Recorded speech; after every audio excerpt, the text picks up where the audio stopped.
imenso gosto que dou as boas-vindas à assistência que aqui está a esta edição, a edição 2014 de Palcos e Cenas. O desafio este ano é espaço. Lançámo-lo ao Sr. Professor Carlos Filhais, aceitou e acrescentou mais alguma coisa. Espaço para o infinito e mais além. É este o passeio que nos propomos a fazer, conduzidos pelo Sr. Professor. Sr. Professor, muito obrigada por ter aceito o nosso convite, por ter vindo até São João da Madeira. Até ao momento tivemos a oportunidade de privar com o Sr. Professor algumas vezes e já passámos o infinito, já estamos mesmo mais além. Portanto, tenho certeza que estas pessoas que nos deram o gosto de estar aqui hoje à noite, também daqui a uma hora e meia, hora e meia, também de certeza que sentiram isso. Passámos o infinito, estamos mais além, estamos muito mais além. Este evento é possível graças à parceria que se mantém entre o grupo de trabalho, o projeto Espaço Aberto do Agrupamento de Escolas Serafim Leite, constituído por mim própria e por duas colegas que estão no ativo ainda na Escola Secundária Serafim Leite, as colegas Manuela Balseiro e Elsa Paiva, mas não fomos nós que originámos este projeto. Também temos ainda entre nós, aqui assim na sala, algumas das pessoas que deram origem a este projeto. Obrigada, Rosa, obrigada, Assunção, obrigada, Amélia, obrigada,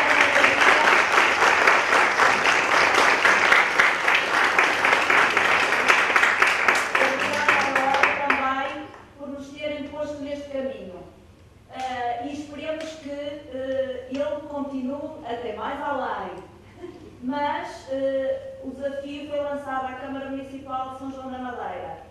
Mantém-se esta parceria, esperemos que ela continue enquanto houver vontade de, em São João da Madeira, se sentir que pelo teatro se pode fazer educação. Da parte do agrupamento de escolas Serafim Leite, estamos neste desafio, certamente que a Câmara também estará, mas não estamos sozinhos, estamos com todos aqueles que, sanjoanenses e outros que vêm de fora, também temos aqui, e obrigado amigos que vieram também de outras terras, temos aqui amigos que vêm de outros concelhos e que vêm até nós. Então, vale a pena estarmos aqui. Agradecemos também à imprensa. A imprensa tem sido uma aliada nestes nossos projetos. Muito obrigada pelas disponibilidades que nos têm prestado. A todos aqueles que fazem com que estes acontecimentos possam ter lugar. Caro público, muito obrigada pela vossa presença. Sr. Professor, vamos então, já estamos no infinito, agora leve-nos até mais além. Muito obrigada e estamos aqui para escutar. Obrigado.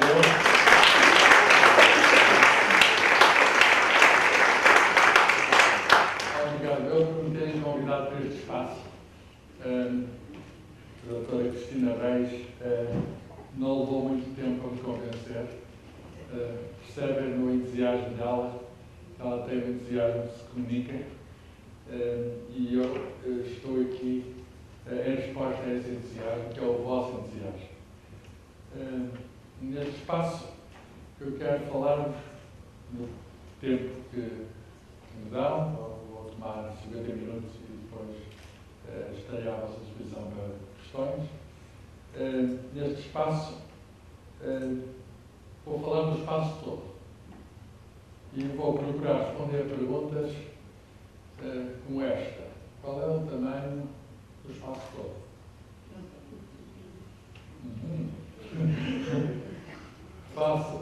Fiz a pergunta e obtive logo a resposta. Disseram-me que foram dados pelo tempo, para o infinito mais além. O infinito é precisamente aquilo que se pode ir mais além sempre, não é? O que é o infinito? Qual é a ideia de infinito? 1, 2, 3, 4, 5, começamos a contar. E qual é o fim dos números? Eu não tenho, pois os números naturais têm um tamanho infinito.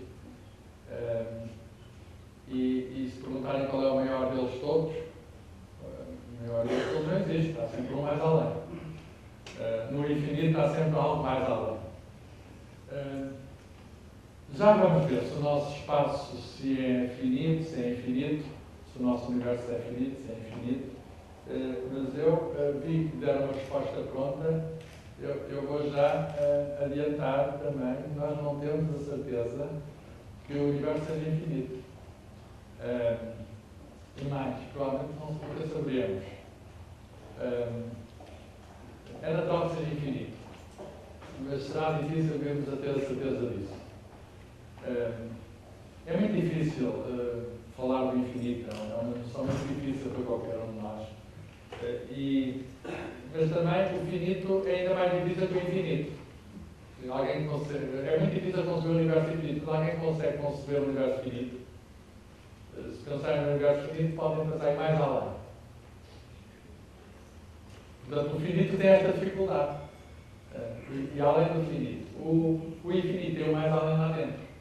Portanto, a vantagem do infinito é que a questão do mais além está resolvida. Está lá dentro. Eu vou começar com a história. Desde quando é que nós olhamos para o espaço com olhos que chegam aos nossos? Quer dizer, com olhos que ampliam os nossos olhos. Isso acontece desde o ano da graça de 1609, quando Galileu Galilei foi o primeiro a juntar duas lentes para olhar para o espaço. E viu mais. Viu coisas que não se via sem essa luneta primitiva, sem esse primeiro telescópio. Viu coisas que ele não podia ter imaginado. Viu, por exemplo, manchas no Sol. Viu montanhas na Lua.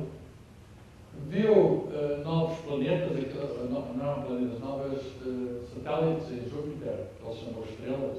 Ele publicou um livro, um pequeno livro chamado O Mensageiro das Estrelas, Ideias e Núncios. Deu imediatamente notícia daquilo que o olho ampliado pela luneta observava. E viu de facto coisas extraordinárias. Quer dizer, a partir dessa altura nós passámos a ver o espaço com outros olhos e ver o espaço, e ver mais no espaço significa também imaginar mais.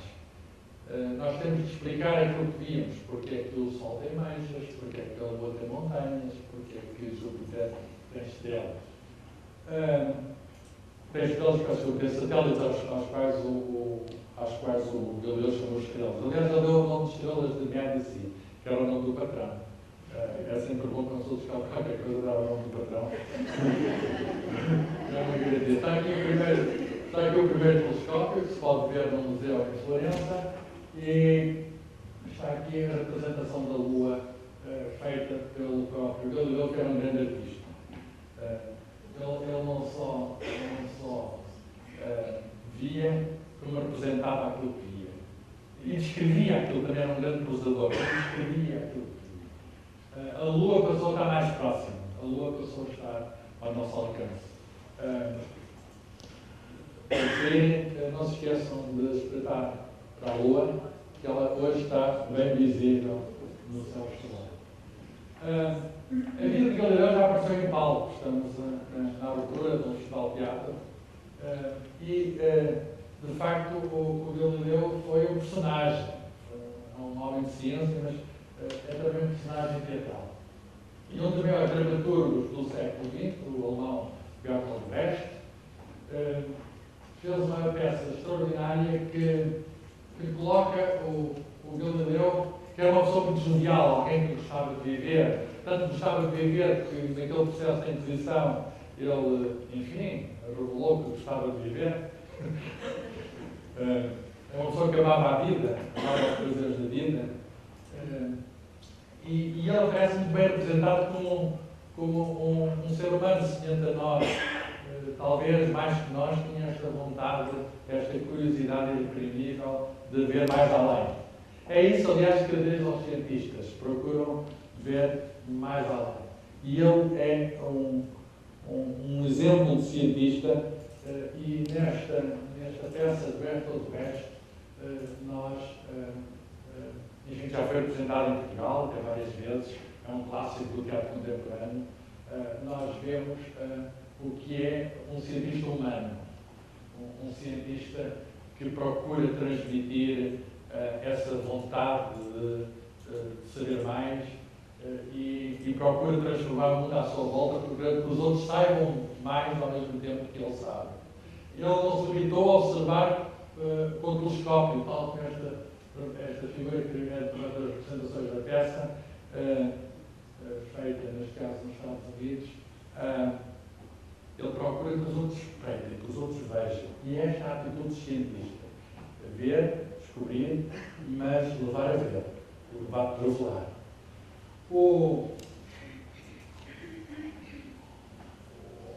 Quando vemos mais no universo,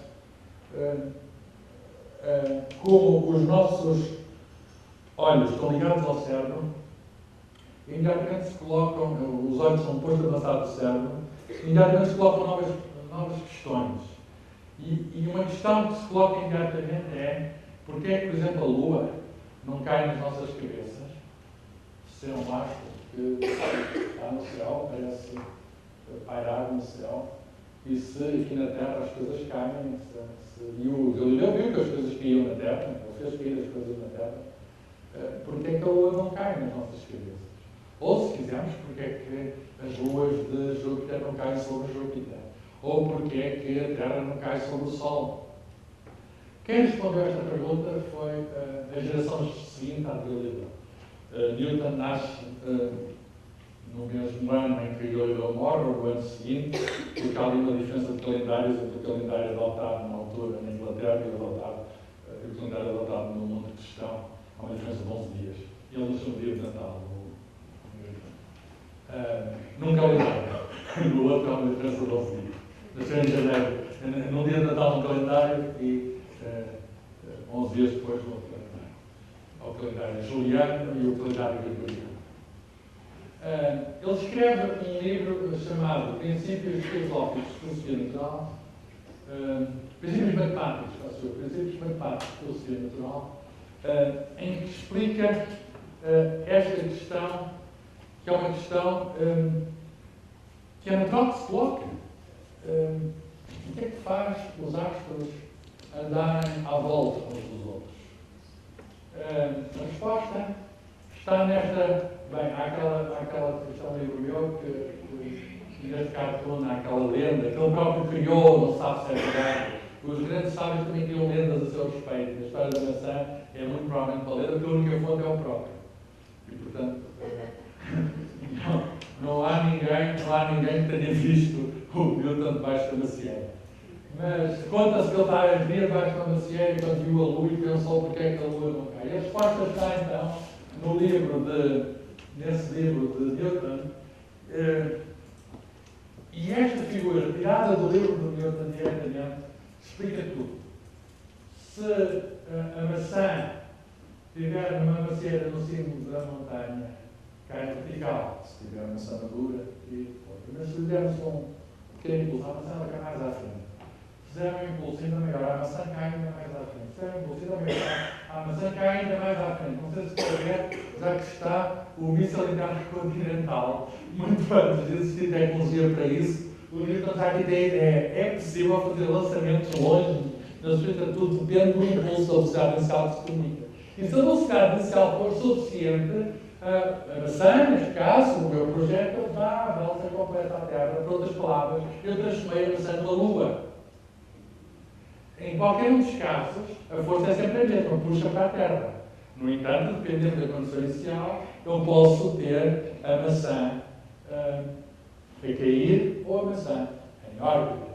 Ora bem, aqui está o princípio do lançamento de satélites. E hoje temos satélites para tudo, temos satélites para o GPS, temos satélites para procurar os aviões que caem nos mares da China, temos satélites para tudo.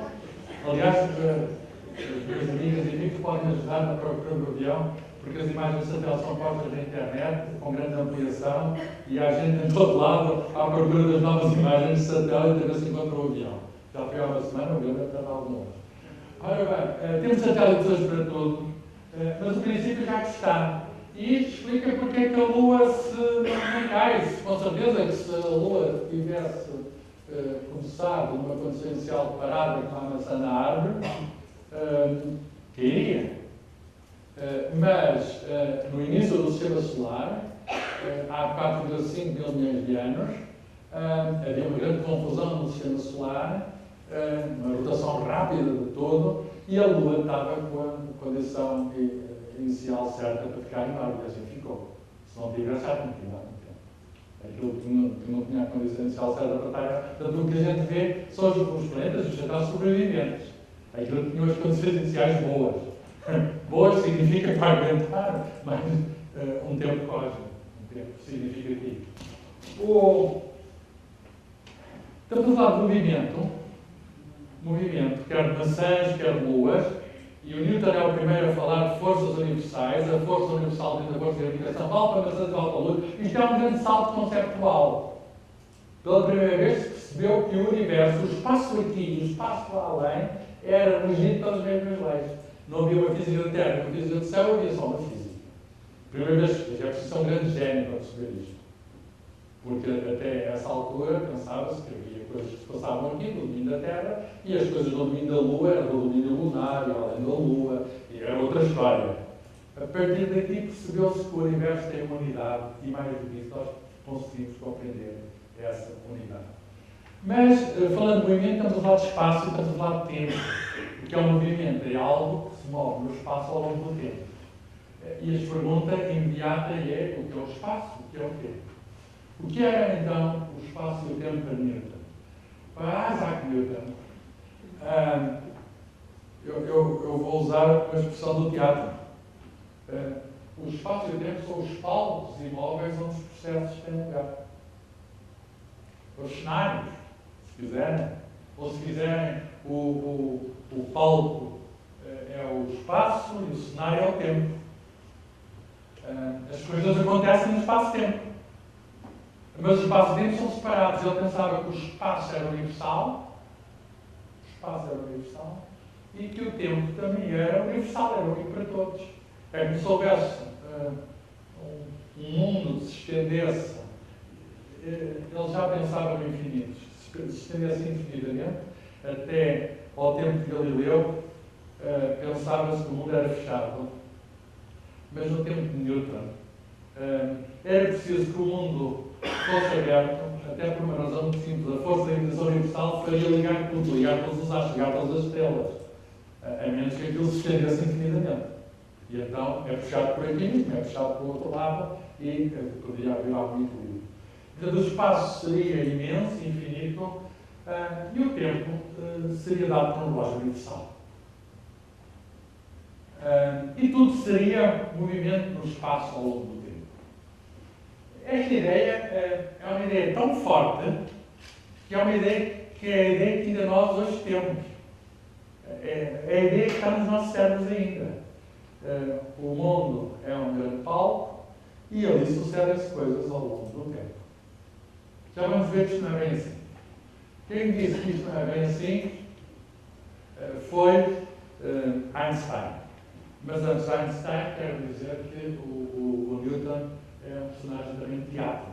Entre as várias peças de teatro que se fizeram sobre Isaac Newton, há esta chamada Cálculo, já foi representada em Portugal. O autor é um autor contemporâneo, aliás, o autor é químico, é um químico que ganha uma fortuna porque é um dos inventores da pílula triplacetiva, e imagino que é um produto muito divulgado. E ele dedicou uma parte da sua, da sua forma a escrever peças de teatro. E tem uma peça sobre o Newton, que é uma história da rivalidade entre o Newton e alguns dos cientistas contemporâneos, por exemplo, sobre a invenção do cálculo. O cálculo é o ramo da matemática, cálculo infinitesimal, o ramo da matemática que serve para descrever os movimentos, os processos no espaço ao longo do tempo. E ele tinha grandes rivais. Leibniz, o grande filósofo do tempo, e ao contrário do Newton, que era muito boa pessoa, ao contrário do Galileu, que era muito boa pessoa, o Newton era muito má pessoa. Portanto, tinha mesmo um feitio irresistível. Acusava os adversários de coisas que eles inventava acusações contra o adversário, intrigava, etc. E mais. O Newton teve um lado secreto da sua vida, que só muito recentemente, há 40, 50 anos, ele dedicava uma grande parte do seu tempo à alquimia, e portanto era um químico secreto, era um químico escondido. E se calhar ele gostava de manter essa faceta escondida, porque ele não chegou a grandes progressos no domínio da química. Ele não chegou à pedra filosofal. No domínio da física, muitas descobertas de facto notáveis. Mas no domínio da química, ele preferiu que se mantivesse secreta a da sua faceta. E, portanto, avancemos rapidamente para Einstein, aqui com 26 anos, estão a ver este jovem assim, todo bem vestido, no ano de 1905, quando ele tinha 26 anos, em que propõe uma coisa revolucionária. Propõe que o tempo não é universal, cada um tem o seu tempo, cada pessoa tem o seu tempo. Podemos passar de um tempo de uns para o outro, mas o tempo é relativo e o espaço também é relativo. Por outras palavras, relógios em movimento marcam tempos diferentes, regras em movimento marcam distâncias diferentes. Relógios em movimento atrasam, regras em movimento iguais. Isto parece-me muito esquisito. Porque é que ninguém antes de Einstein tinha visto isto? Ninguém antes de Einstein tinha visto isto porque para atingir estes efeitos é preciso ir a velocidades próximas da luz.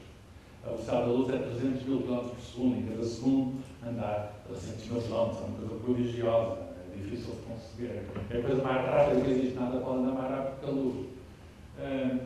E vamos ver sumariamente como é que ele chegou a esta conclusão, talvez com um raciocínio simples. Isto é a capa da Time, que nomeia a pessoa do século.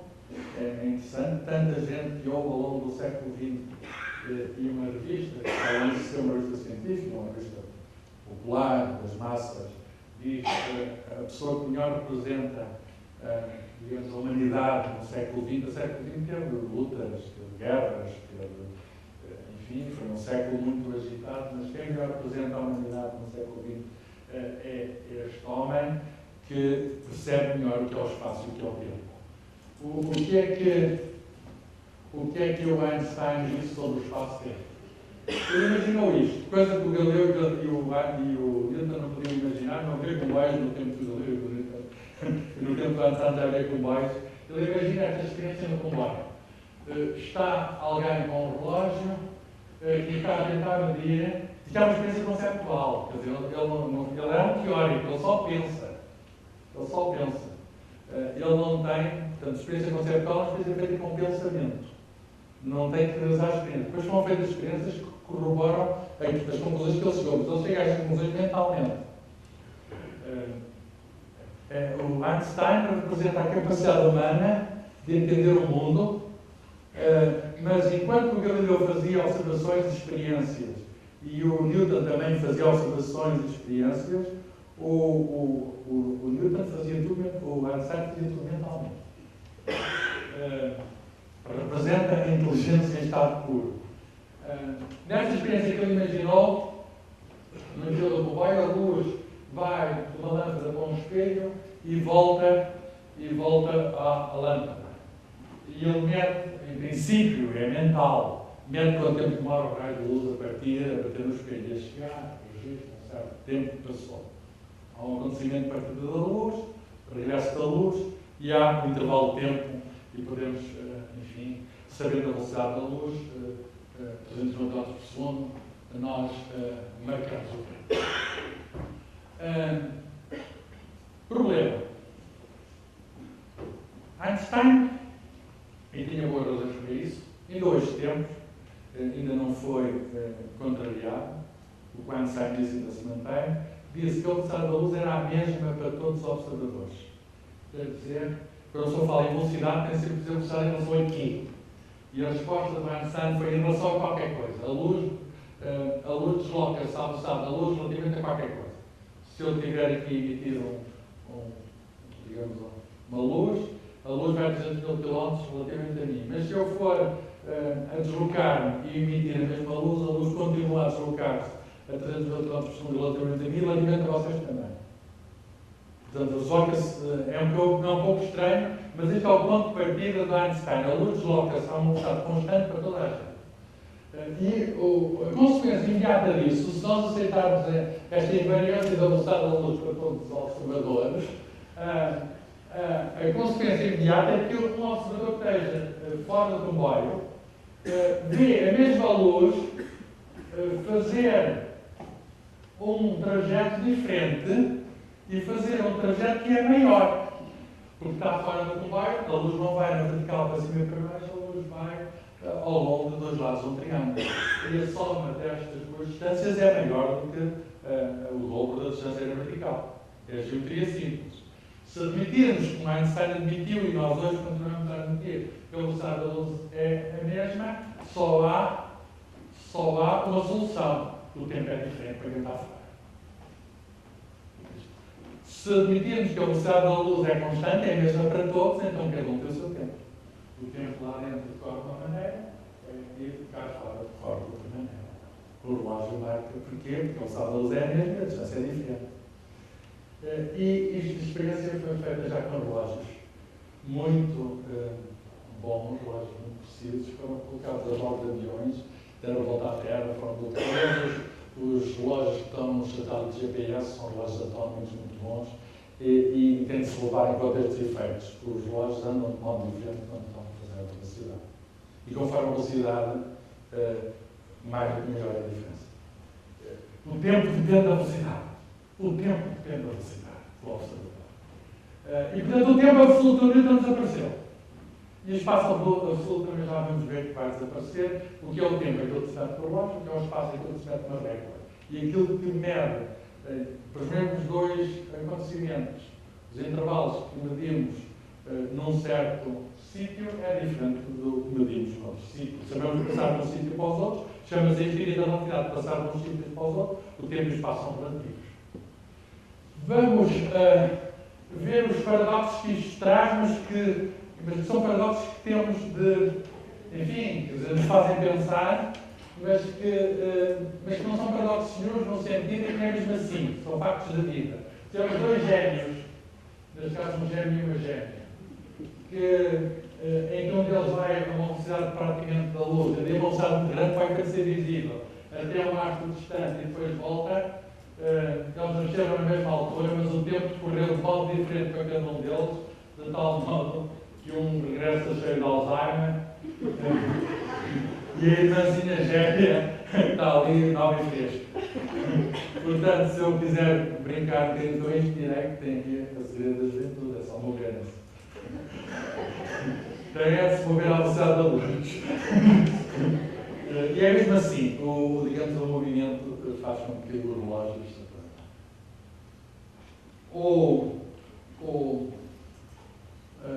a mesma coisa para os comprimentos. Está ali o super-homem que vai com uma certa velocidade, tem um certo comprimento, mas se ele for a velocidade maior que a velocidade da luz, a resposta é 10 metros. Isso é muito estranho. A pessoa tem um grande carro, uma limusina, e fica do tamanho de um Fiat Panda, quando vai quase à velocidade da luz. Aliás, a velocidade da luz vai muito bem mesmo. Quanto mais se aproxima da velocidade da luz, maior é. Ora bem, portanto, espaço e tempo são relativos. E mais estão relacionados.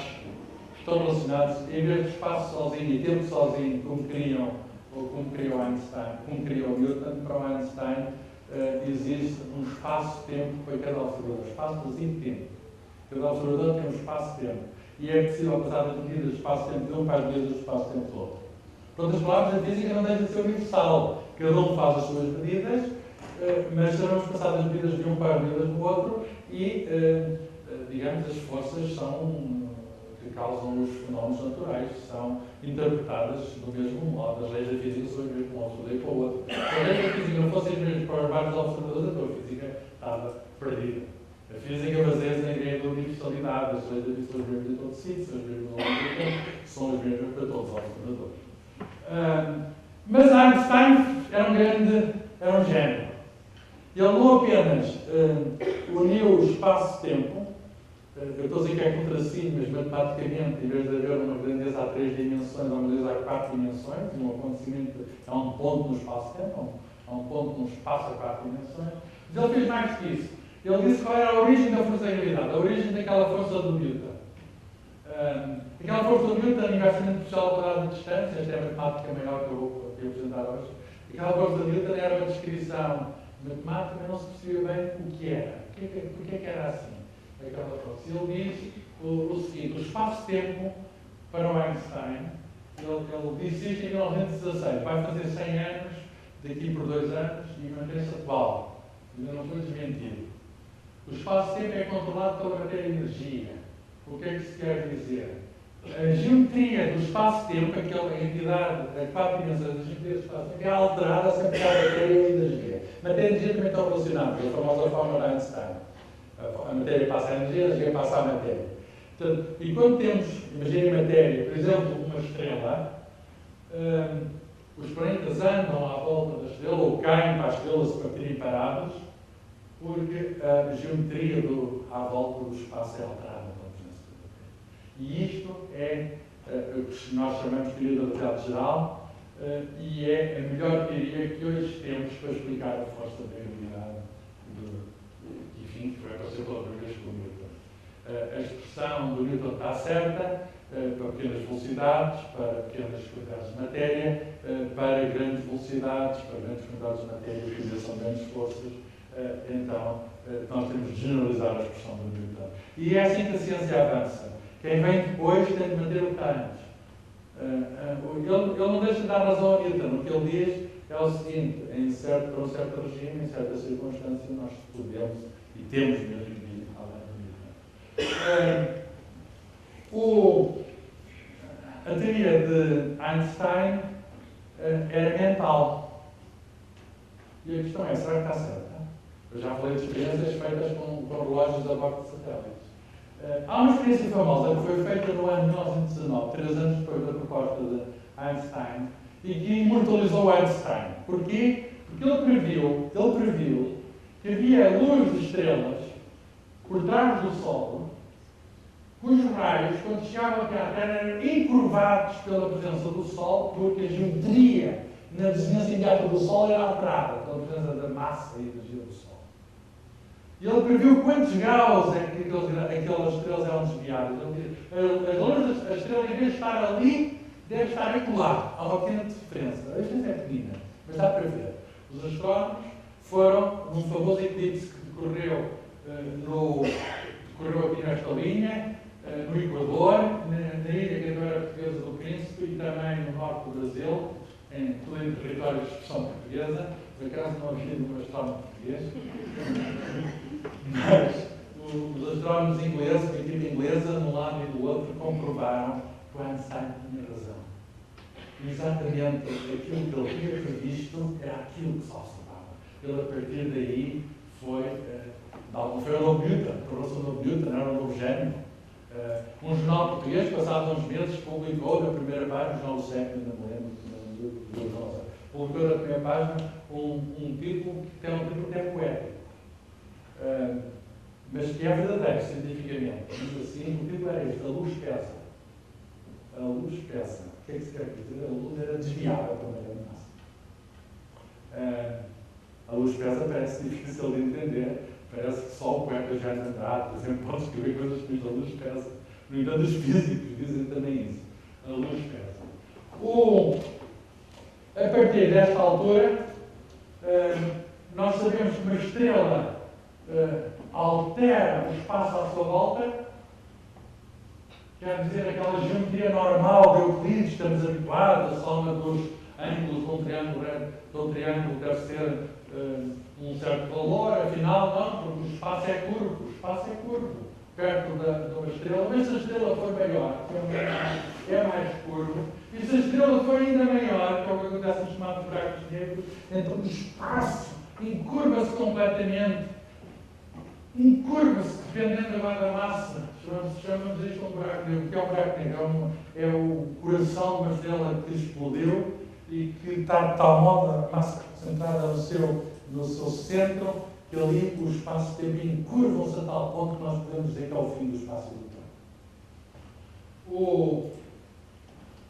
É encurvamento do espaço, mas nós podemos falar de encurvamento do tempo no seguinte sentido: as réguas mudam muito e os relógios mudam também muito. O tempo não é o mesmo e as distâncias não são as mesmas perto de uma estrela. Claro que ninguém lá vai fazer os buracos existem, sabemos hoje, mas ninguém lá vai dentro fazer medidas. Porquê? Porque o buraco negro é o fim de tudo. É irreversível, nada lá sai, nem a luz. Por isso é que se chama buraco negro.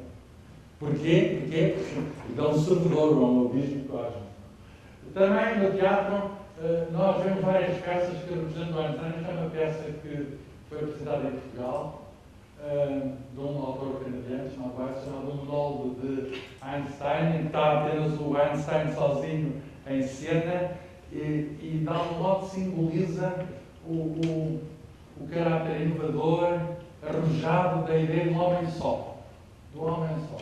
Na altura ele foi perseguido na Alemanha nazi, ele tinha nascido na Alemanha, mas não quis ser alemão, e sabem que ele foi perseguido, e no ano em que o Hitler chega ao poder, ele não regressa à Alemanha, nunca mais lá voltou, nem depois da guerra. E houve um assassinato físicos alemães contra o Einstein, por razões que têm a ver com o sionismo, o antisionismo, etc. E havia o título do jornal era 100 sábios alemães contra Einstein. Sabem qual foi a resposta dele? A resposta dele foi muito simples. Porquê 100? Se eles têm razão, basta um. Einstein, a cena de teatro, aparece sozinho o tempo todo. Fala, explica.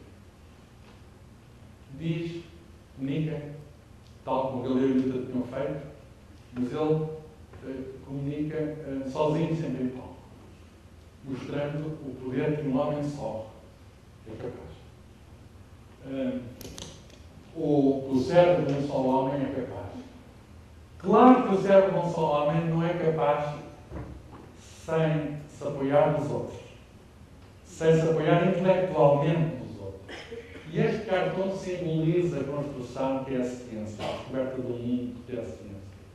O Galileu está por baixo, o Newton está às cavalitas do Galileu e o Einstein está às cavalitas do Newton. É possível, ainda ninguém subiu às cavalitas do Einstein. Há um português que quer subir, que é o João Flávio, o gajo. Não conseguiu, também é um número de circo muito difícil, subir aos ombros de um homem que está tão alto. Mas repara, é fundamental ter aquela base. Quer dizer, o Galileu, dentro dos limites daquilo que ele sabia, tinha razão. O Newton, nos limites daquilo que era possível saber, tinha razão. O Einstein conseguiu, foi ver mais longe. A frase é do próprio Newton, não é? Há quem diga que a frase é de um obscuro teólogo medieval. Mas o Newton disse muito claramente: se eu conseguir ver mais longe, é porque estava aos ombros de gigantes. E o Einstein podia dizer o mesmo: se eu conseguir ver mais longe, é porque estava aos ombros de gigantes. E é assim que a ciência se faz. A pergunta é: o que é que nós não conseguimos subir aos ombros do Einstein? Ou antes, ninguém se conseguiu subir, mas conseguimos estar ao nível de Einstein. O que é que podemos dizer sobre o cosmos, sobre o espaço todo? Aquela questão se é finito, se não é finito, aquela questão do início. Isto é uma imagem tirada pelo telescópio Hubble. Com a ajuda daquela tecnologia de satélites, pôr acima, enfim, conseguimos pegar num bocado de matéria e colocá-la acima da atmosfera, e depois colocamos a velocidade certa para estar em órbita. No fundo, é a figura do Newton. Portanto, os engenheiros da NASA, basta saber até aquela física do Newton para fazer aquilo que eles fazem. Quem diz da NASA diz da Agência Espacial Europeia, ao qual Portugal pertence. O telescópio Hubble é um satélite que permite ver mais longe do que viu Galileu, ou do que viu Newton, e do que viu Einstein, embora o Einstein só tivesse visto os olhos da mente. Sem pensar nisto também. E o que é que vemos? vemos estrelas, mas as estrelas estão agrupadas em galáxias, grupos de estrelas. Galáxias como a nossa, a Via Láctea, que tem milhões de estrelas, e que é extraordinariamente grande. Para terem uma ideia, a estrela mais próxima da nossa, o Sol, chama-se muito próxima, está a 4 anos de luz. Significa que a luz dessa estrela, se essa estrela se apagasse, por hipótese, absurda, mas se essa estrela se apagasse, de repente, demoraria 4 anos a chegar aqui a informação sobre o apagamento da estrela. Se uma estrela se apagar na ponta, na periferia da nossa Via Láctea, alguém que estivesse situado na outra ponta, nós estamos a 2/3 do raio da galáxia. Alguém que estivesse na outra ponta, são 100 mil anos de luz, 100 mil anos de luz para atravessar a galáxia. E nós vemos tantas galáxias. Algumas parecidas com a nossa. Peguem uma qualquer. Sei lá, esta. Podia ser a nossa Via Láctea, parecidíssima. Nós não podemos tirar fotografias como esta da nossa própria galáxia. Não é muito parecido com esta. Vivemos numa galáxia normal, como muitas outras. Quantas há? Bem, como quer que olhemos para as galáxias. Será que tem limites? Já vou mostrar que a observação tem limites. Isso não quer dizer que o universo tenha limites. Mas a nossa observação tem limites. Vamos avançar um bocadinho, ver a nossa estrela de perto, um outro telescópio. A nossa estrela também é normal, tal como a nossa galáxia é normal, a nossa estrela é normal. A nossa estrela anda à volta do centro da galáxia, já deu 25 voltas desde que nasceu. Nasceu mais ou menos um pouco antes do... Nasceu na mesma altura dos sistemas solares, quando eu disse que a Lua e a Terra têm cerca de 4,5 mil milhões de anos, é também mais ou menos essa a idade do Sol, cerca de 5 milhões de anos. Mas como esta estrela há muitas, é uma estrela banal, e eu posso mostrar mais perto da galáxia. Esta não é a nossa, mas a nossa não é muito diferente, estaríamos aqui, no durante da galáxia. Imaginem, a próxima estaria muito próxima de nós, e imaginem a quantidade de estrelas. Agora imaginem a possibilidade de mundos. Nós não sabemos se há vida fora da Terra. Não sabemos até se há vida inteligente fora da Terra. Que há uns cínicos que dizem que também não está provado que existe vida inteligente na Terra. Mas eu não farei o cinismo nesse ponto. Bem, há vida inteligente na Terra. Eu quero ser otimista. Einstein é inteligente, Newton é inteligente, Galileu é inteligente. E nós somos inteligentes com a inteligência deles, com a ajuda da inteligência deles. E nós sabemos, portanto, somos a única parte, o ser humano é a única parte do cosmos que consegue compreender o cosmos. O Carl Sagan dizia, essa é uma razão para nos conservarmos. Pá. Se a espécie humana desaparece, mais ninguém vai perceber o cosmos. Somos os únicos, no silêncio e na imensidão cósmica, que conseguimos perceber alguma coisa. E bem, imagine a quantidade de outros sóis que estão só na nossa galáxia, tirando das outras galáxias. Nos últimos 20 anos houve uma revolução porque descobrimos muitos planetas fora do nosso sistema solar, planetas extrasolares. Já há mais de 1000.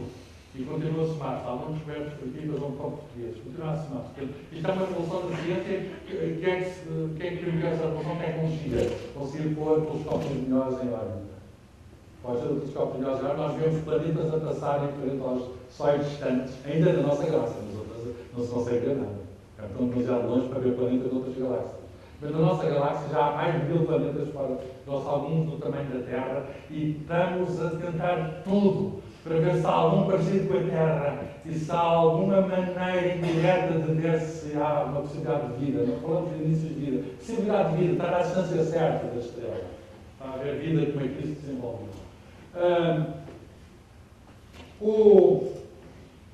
Um astrónomo americano, nos anos 20, logo a seguir à teoria da relatividade, ao triunfo da teoria da relatividade geral de Einstein, usou o melhor telescópio do mundo, que na altura estava situado em terra na Califórnia. Hoje damos o nome de Hubble ao telescópio espacial em homenagem a ele, chama-se Hubble, porque o Sr. Hubble, na altura em que houve a tecnologia espacial, fez uma coisa que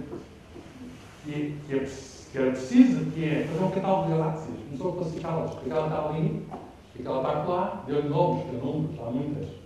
Fez um catálogo de galáxias. E depois não só eles diziam em que parte do céu estava, como conseguia dizer, e consegue dizer pela observação, com que velocidade é que está relativamente a nós. Claro, o observador só pode saber as velocidades relativamente a nós. É a única maneira de... Nós não estamos no centro do mundo, mas estamos no centro do mundo que observamos. Qualquer um de nós é o centro do mundo que observa. E, portanto, o Edwin Hubble fez um catálogo de galáxias. Uma descoberta assombrosa do Sr. Hubble. O Sr. Hubble viu isto. Isto é o telescópio do Monte Palomar, na Califórnia, o maior telescópio na época. Hoje em dia, isto é um brinquedo comparado com os nossos maiores telescópios, mas ele registou. Cada um destes pontos é uma galáxia. Ele registou a distância a que estas galáxias estão da nossa, da Via Láctea, e escreveu, e neste aqui representou as velocidades com que elas se afastavam da nossa, e o resultado é este, uma bela linha reta. O que é que se quer dizer? Quanto mais longe estão as galáxias, mais rápido se afastam de nós. Esta é a ideia do Big Bang. Esta é a ideia do Big Bang. Há aqui um objeto que vai fugir e há aqui outro objeto que vai fugir mais rápido. Isto é a imagem de uma explosão. Uma explosão que vai à frente, vai com a maior velocidade. Se partir na mesma altura, vai à frente, tem a maior velocidade. A palavra Big Bang foi utilizada por um adversário da teoria, a brincar com aquilo. O que é isso, grande estrondo? São grandes estrondos, isso é impossível. Alguém disse. A palavra foi criada pelo inimigo da teoria, mas ficou. É a única, é a teoria neste momento que não tem rival para explicar não apenas este afastamento das galáxias, mas também uma luz que cobre todo o universo e cuja origem já vou dizer a seguir. O universo está, portanto, em expansão. O Einstein, o que é que ele pensou disto? Na relação que existe entre matéria e energia e deformação do espaço-tempo, esta expansão do universo é uma solução possível. Ele podia ter pensado que isto era possível. E ele viu que isto era possível, mas ele recusou-se a acreditar no conceito. Recusou-se a acreditar que o universo tinha esta dinâmica, estava em expansão. Para ele era muito difícil de acreditar. Como é que é possível? O universo deve estar parado, deve ser estático. Então ele inventou, pôs à mão um termo, para a minha explicação, para contrariar estas soluções, neste caso estas soluções expansivas, para contrariar essa solução expansiva e para pôr um universo estacionário. Mais tarde, o Einstein, isso foi o maior erro da minha vida, porque ele conheceu que, de facto, isto existe e o universo está em expansão. Ele concordou com as observações do universo em expansão e é uma solução das equações de Einstein. Curiosamente, mesmo os génios que se enganam-se de um modo fecundo, porque ainda hoje estamos à procura desse termo que ele introduziu e estamos a tentar explicar uma coisa que apareceu nos últimos tempos, chamada energia negra. Não sabem o que é, pode ser uma força misteriosa, mas que no fundo é o termo que Einstein lá pôs para, de algum modo, não estar na deformação do espaço-tempo, que é algo que é adicionado e não sabem o que é. É um dos mistérios que hoje temos e que, se calhar, vai permitir a um jovem subir por cima dos ombros da Einstein. Qual é a imagem então que temos do Big Bang? Bem, não se trata de se afastar de um centro. Trata-se de tudo, afastar-se de tudo. Se quiserem uma imagem, pensem no universo com a superfície do balão. Não é o interior do balão, a superfície do balão. E o balão está a ser expandido, a distância dos pontos, o balão até é curvo, a geometria do universo é curva. A distância dos pontos vai aumentando. O espaço está a ser criado entre as galáxias. Olhando para aquele gráfico, tira-se sem grande dificuldade há quanto tempo é que deve ter sido essa explosão. A resposta é há cerca de 14 milhões de anos. Mais precisamente 17 milhões de anos. O que significa que se o nosso sistema solar, o nosso Sol, tem 5 mil milhões, tem cerca de 1/3 da idade do universo. Houve mais tempo antes do nosso Sol ter sido outra estrela que rebentou. Teve necessariamente de existir outra estrela que explodiu. Chama-se isso uma supernova, uma estrela que explode. Porquê? Porque os elementos que nós encontramos pela Terra, elementos pesados, alguns no nosso próprio corpo, no cálcio, ferro, etc., não podem ser feitos na estrela-sol, porque a única maneira natural de produzir isso é uma estrela mais pesada e a maneira de espalhar-se nessas explosões das estrelas pesadas. Portanto, se o Sol existir nesta região do mundo, uma outra estrela. Esta teoria do Big Bang leva-nos a responder à questão do tamanho do universo de uma maneira indireta. Quer dizer, o mais certo é o universo ser infinito, não temos a certeza disso, mas o mais certo é o universo ser infinito. E esta explosão não se deu num certo sítio, porque se o universo é finito, o problema que se põe imediatamente é ir mais além. Não é um ponto a aumentar. Porque se é um ponto a aumentar, tem que dizer o que é que está para lá do ponto. O universo é tudo que existe, tudo que existiu, tudo que jamais existirá. E, portanto, não há nada para além. Portanto, muito provavelmente, o universo sempre foi, sempre será infinito, mas as distâncias entre os pontos do universo estão a aumentar, devido àquela criação do espaço.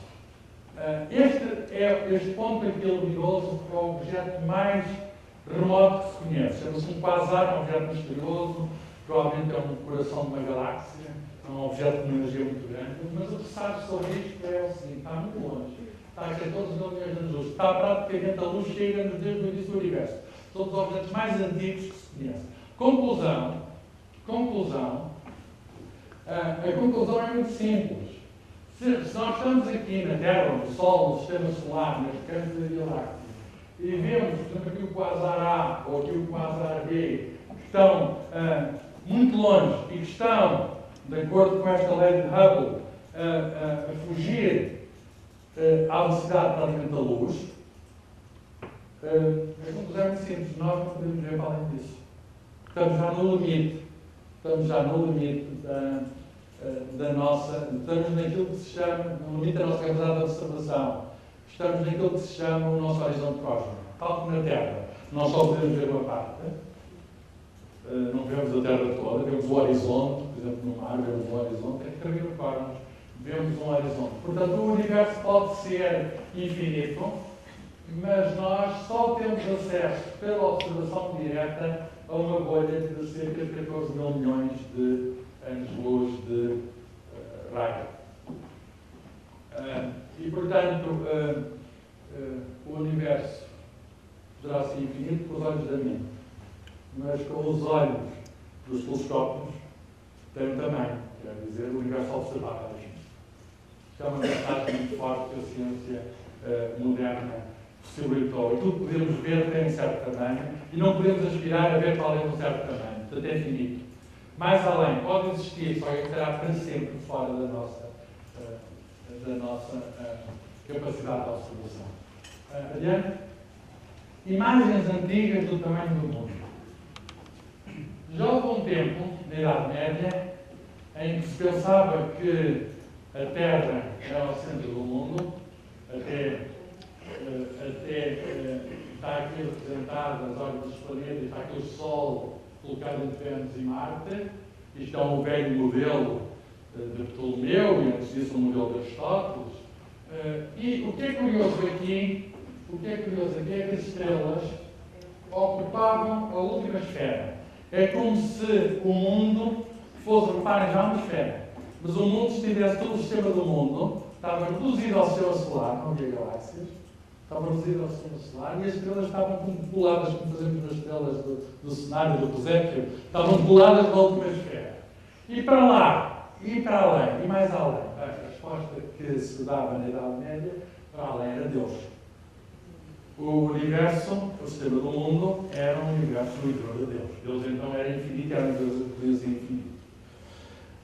Entre o Copérnico e o Galileu, é o Galileu que veio reabilitar o Copérnico. O Copérnico estreou esta imagem e diz: Nosso Senhor, o Sol é que está no centro, a Terra anda à volta. Mas entre o Copérnico e o Galileu dá-se isto. A última esfera é quebrada, mentalmente, claro, e numa tradução em inglês de um livro do Copérnico, A Revolução dos Orbes Celestes, o livro do Copérnico saiu no ano de 1543, nessa tradução, pela primeira vez, cá está o Sol no centro, a Terra e a Lua aqui à volta, isto é em inglês, porque era uma tradução em inglês do Copérnico, as estrelas ocupam o espaço infinito. As estrelas ocupam-se. Foi pela primeira vez que o universo abriu. Isto dá-se entre na altura, mais ou menos, entre o Copérnico e o Galileu, na altura da Revolução Científica. A Revolução Científica constitui uma abertura do horizonte. Uma abertura do horizonte. De qualquer modo, tanto quanto sabemos hoje, já as estrelas não estão assim com esta disposição regular, elas estão agrupadas em galáxias. E as galáxias, por sua vez, agrupam-se em grupos de galáxias. Há agregados e agregados de agregados, é como se fosse um jogo de bonecas russas. As imagens do Hubble não dão a entender isso, mas nós pertencemos à nossa galáxia e outras pertencem a um grupo de uma galáxia, depois há um supergrupo de galáxias. Está tudo muito vazio, mas não está, as estrelas e as galáxias não preenchem o espaço uniformemente. A certa altura, há uma outra esfera, que é a esfera do observável, é a esfera onde o espaço que podemos observar acaba, e para além disso, não quer dizer que acabe aí o mundo, mas acaba aí a nossa possibilidade de ver o mundo.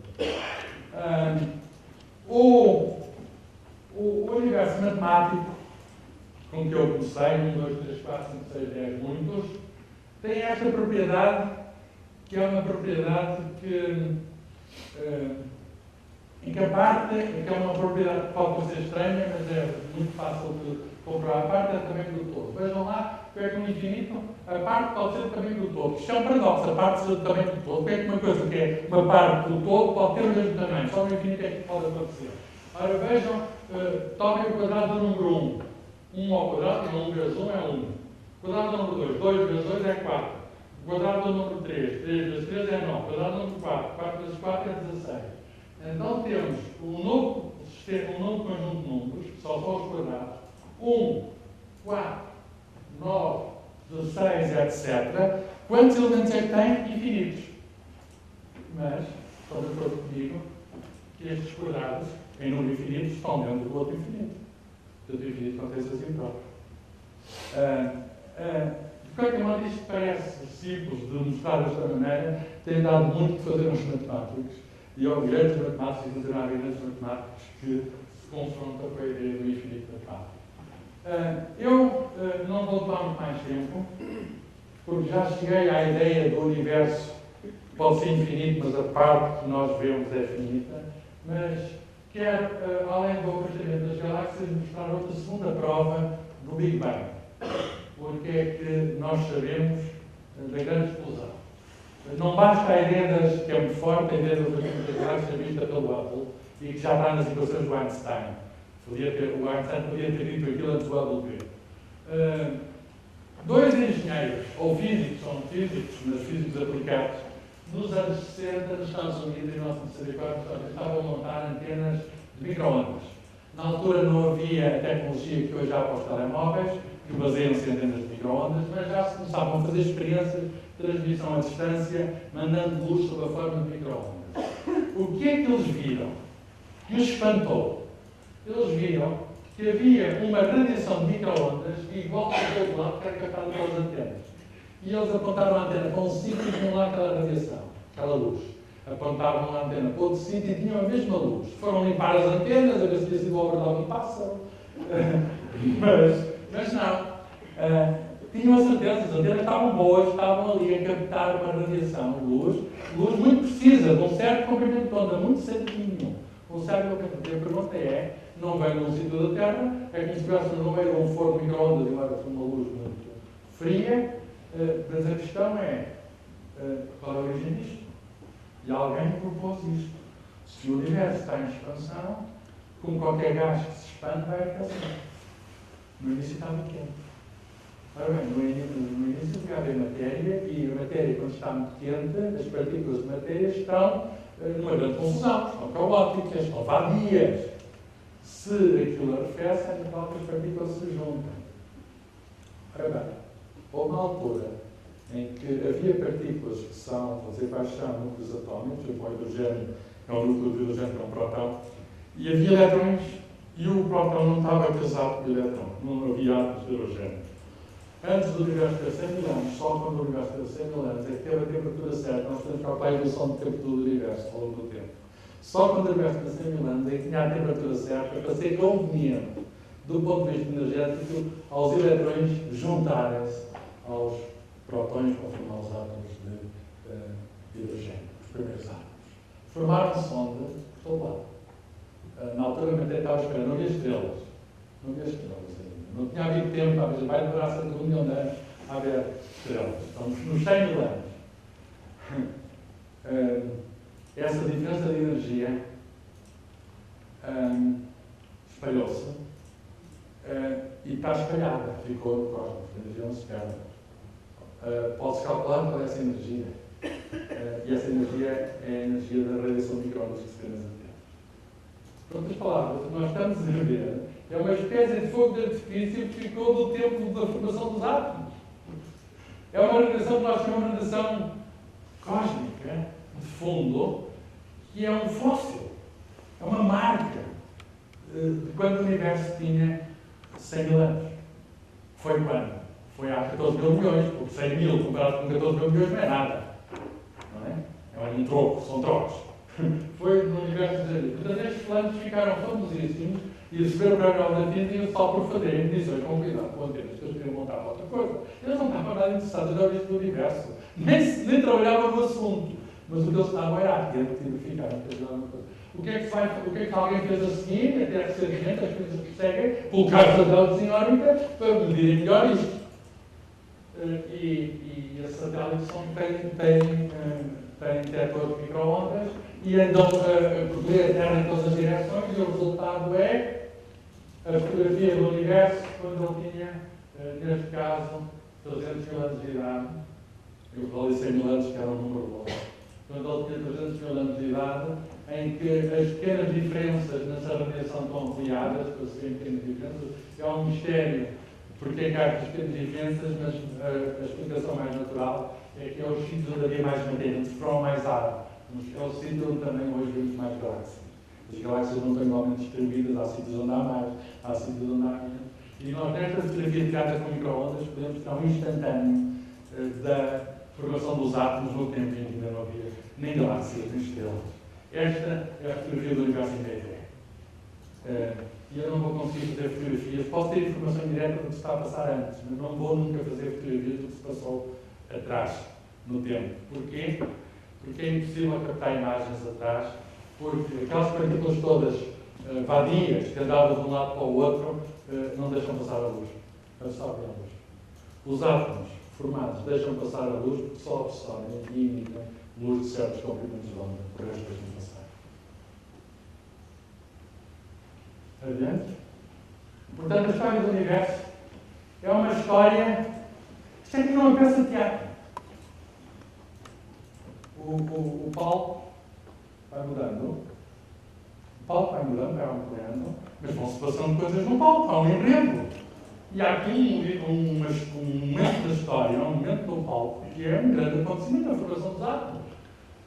Para haver átomos é preciso haver núcleos positivos e há elétrons à volta. Antes tinha de existir núcleos e tinham de existir eletrões. E há um momento na peça universal, que é um momento importante, é um momento em que aparecem átomos, que é a matéria de que nós somos feitos. Todos nós somos feitos de átomos, qualquer coisa aqui, este sítio é feito de átomos, todo o universo é feito de átomos, mas o universo já foi feito das peças dos átomos. O momento importante da peça é quando as peças se juntam. E antes disso? Antes disso é impossível ver, nós podemos imaginar. Para haver prótons e neutrões, é preciso haver os constituintes. Nós conhecemos hoje os constituintes que usam quarks, há 3 quarks dentro dos prótons. Estes são os constituintes mais básicos, conhecemos quarks e eletrões. Pode-se perguntar, mas não conseguimos ainda saber mais disto, não é o limite da nossa ciência atual. Vamos aqui ponto de interrogação, ver se há vida a saber mais. Neste momento só vos posso dizer o que sei. Tenho muita pena, peço muita desculpa, mas eu não posso dizer mais nada do que eu sei. Eu não sou político, nem economista. Está bem? E, portanto, a história do universo é uma história de auto-organização. No início, havia energia. A energia deu partículas. As partículas juntaram-se os quarks para formar prótons. Os prótons juntaram-se para formar núcleos. Os núcleos juntam-se aos eletrões para formar átomos. Os átomos juntam-se para formar estrelas. Perto de uma estrela nossa, havia digamos, que é o sistema solar, é uma nuvem de gás que vai arrefecendo, e neste planeta, a certa altura, ao longo de 4,5 mil milhões de anos, ao longo de um processo lento, demorou quase o tempo da Terra, formou-se vida, e uma parte desta vida é a única parte que consegue compreender a peça. Vamos continuar a compreender a peça. Este vai prosseguir, é de algum modo o nosso destino próprio. Se não formos nós, quem é que vai ser? Só podemos ser nós. A menos que encontremos alguém que se encarregue disso. Mas só podemos ser nós. Eu queria, para terminar, mostrar apenas, baralhar-vos mais um bocadinho, dando uma outra imagem do que foi o Big Bang. Porque eu disse-vos que é o Big Bang. O Big Bang é o início do espaço-tempo, é o início do cenário, onde se vão passar coisas. Quer dizer, é o cenário para abrir peça. Podem perguntar, e antes do Big Bang, antes de 14 mil milhões de anos? Eu disse-vos, honestamente, que eu não posso dizer mais do que aquilo que sei. Portanto, vocês podem fazer a pergunta. Eu próprio já fiz a pergunta, eu faço a pergunta. E antes do Big Bang? A resposta é,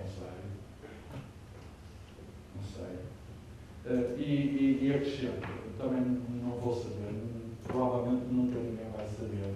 Eu digo provavelmente porque eu não sou político e economista e, portanto, não quero estar certeza. E, portanto, não vou saber porquê, porque a informação, o universo está tão denso, cheio de energia, que apagou toda qualquer informação que possa estar antes. Posso fazer a pergunta? Pode. As nossas observações científicas não conseguem responder à pergunta, não conseguem hoje e muito provavelmente não vão responder amanhã. Portanto, de qualquer modo, as especulações do que é que pode ter acontecido antes. Isto é a história do universo. O Big Bang, antes disso, não posso dizer. Há aqui julga-se que houve aquilo que se chama de inflação, que teve a ver com a meximento mais rápido do espaço, uma criação mais rápida do espaço, energia, partículas, grupos atómicos, eletrões, formam-se os átomos, estão aqui os átomos, 200 mil anos. Formam-se os átomos e depois as estrelas, depois as galáxias e cá estamos. Depois foi rápido. Relativamente rápido. O cenário estava montado, a peça foi encaixando e hoje havia de haver alguém que percebesse isto. Vamos baralhar então. Bem, isto é antes do Big Bang dos cartoons. Aquilo que tem piada é aquele anjinho com os headphones, aquela piedade celestial, a pensar que se fez aquele barulho. Enfim, é uma imagem apenas para sorrirmos, que é o que devemos fazer quando não sabemos. Convém usar o humor quando não temos mais nada a usar. Eu disse que houve uma estrela que explodiu antes do nosso... uma estrela que explodiu, que espalhou matéria pesada antes do nosso Sol. E sabemos isso porque sabemos isso porque há elementos pesados, mas sabemos isso também porque nós vemos essas explosões acontecer no espaço. Isto é uma explosão da supernova que foi visto cerca do ano 1000 depois de Cristo pelos chineses. Vemos o relato disso, uma estrela que aparece brilhante no céu, que passavam que era estrela a criar-se. Nós sabemos que ao fim da estrela estava a explodir. No interior disto, sabemos que isto é uma criação artística. A arte, por vezes, ajuda a ciência. Então, um artista a imaginar o que é uma coisa... É um Big Bang em pequenino. Então, o artista a ver o Big Bang em pequenino, num certo sítio. E o que é que lá está no interior? Conseguimos ver o que é que lá está no interior. Está uma estrela chamada estrela de neutrões, são duas partículas parecidas com os protões, que constituem os núcleos atómicos, protões e neutrões.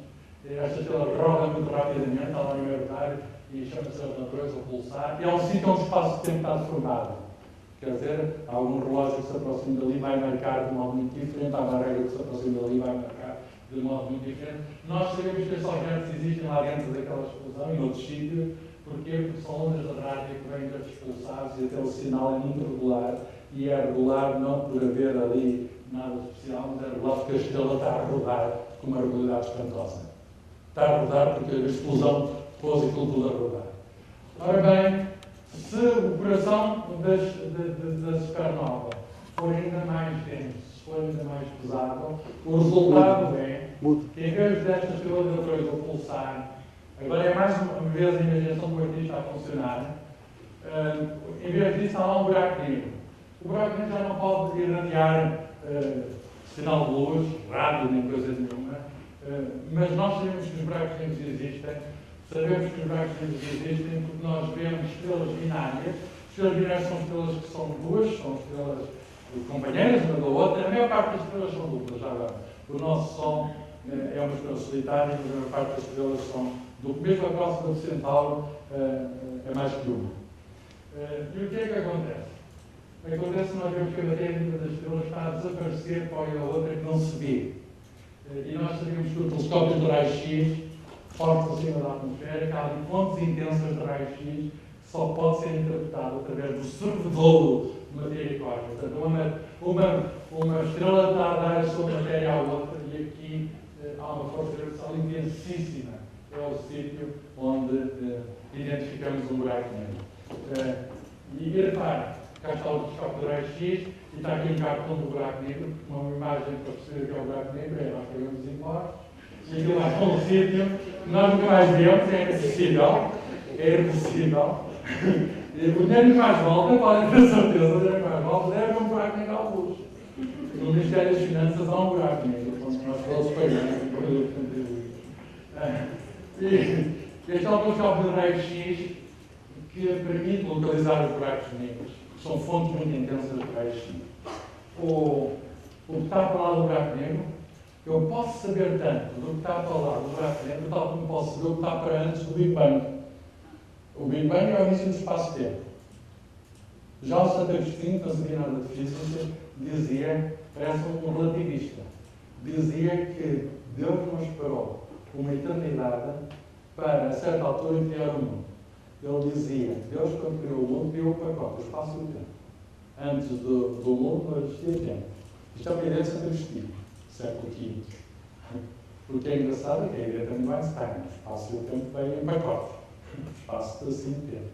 Eu não posso saber o que é antes da criação do espaço-tempo, tal como não posso saber o que é depois do buraco negro, que é um fim local do espaço-tempo. Claro que há especulações, podemos especular. E há quem fale do outro lado do buraco negro, como se a matéria desaparece aqui, isto é como o Ministério das Finanças, que desaparece e fica lá. Ele diz que desaparece aqui e vai aparecer do outro lado. Falam então do oposto de um buraco negro, a imagem ao espelho do buraco negro seria um buraco branco. Seria um universo do outro lado, em que o universo local, o nosso universo, desaparece de algum modo num sítio e aparece um outro universo sem possibilidade, digamos, é uma ida sem retorno. Aliás, é uma ida destrutiva. Ao passar naquele gargalo, tudo se perde de alguma maneira, no sentido em que a organização se perde. Aquela complexidade se perde, os átomos não podem ir juntos. Desfaz tudo. Há uma força tão poderosa que rompe tudo. Isto é uma especulação. Os físicos não sabem que sabe buracos brancos e nunca saberão. Então toda a gente agora, aqui em São João da Madeira, que aqui vieram esta noite, estão a chegar comigo à conclusão que já perceberam o que é o Big Bang, que era algo difícil. O Big Bang é um gigantesco buraco. Podem pensar que eu vou buraco negro antes, no universo anterior? Claro que podem, mas nunca poderão ter a certeza disso. Se pensarem isso, não são os primeiros a pensar. Mas não haverá nunca possibilidade de saber. Portanto, o universo é um gigantesco buraco branco, é o sítio onde tudo se vê e nós vivemos num buraco branco. Apesar de ter um soludo, não está no buraco branco. Quanto tempo vai durar este processo? Tanto quanto sabemos, e eu já disse, não sou político nem economista, tanto quanto sabemos, o universo, o espaço sempre teve um início e não vai ter fim. Isto vai continuar, a expansão, estejam tranquilos. O Sol vai durar até à meia da vida, mais ou menos como eu, os progressos da medicina, vou durar mais 100 anos.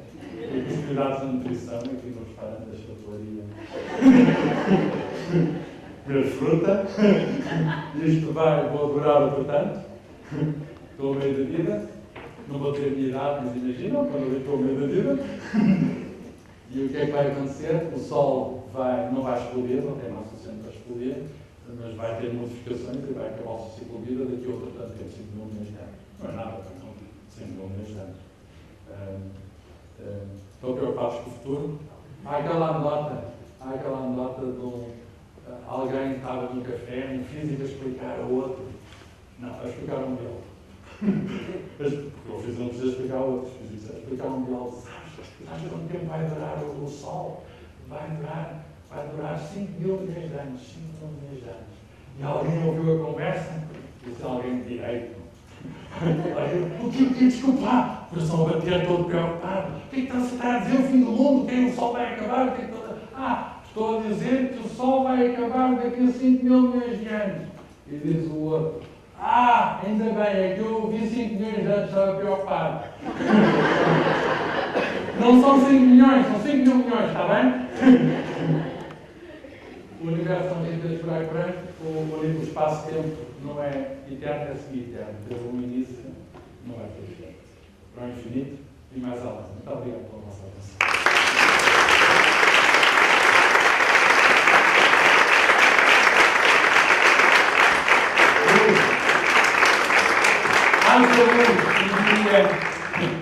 Fiat Lux em latim. Vamos ver que aqui o nosso operador Luís sabe latim. Fiat Lux. Isto. Haja luz. São umas palavras da Bíblia, do Gênesis. Haja luz. Houve quem dissesse haja Newton. Haja Einstein. Faz favor. Alguém me microfone? Faz favor.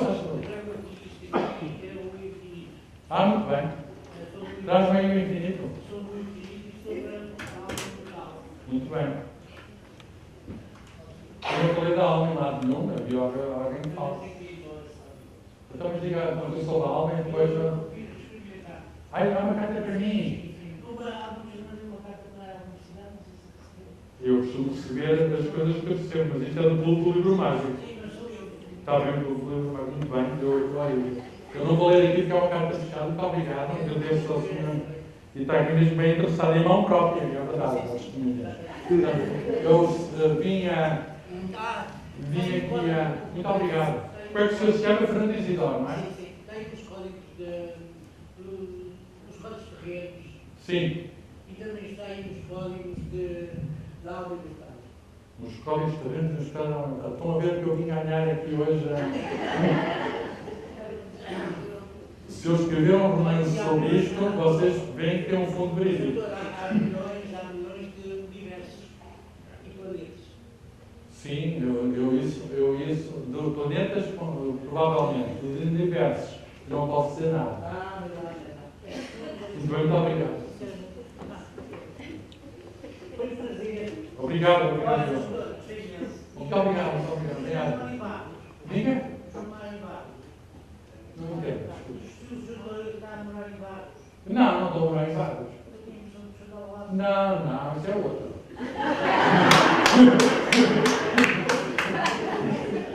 Eu estou a morar em Coimbra.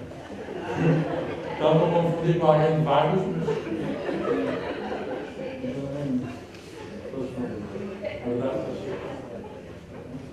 Não ouvi, está a ser aberto. Alguma outra questão?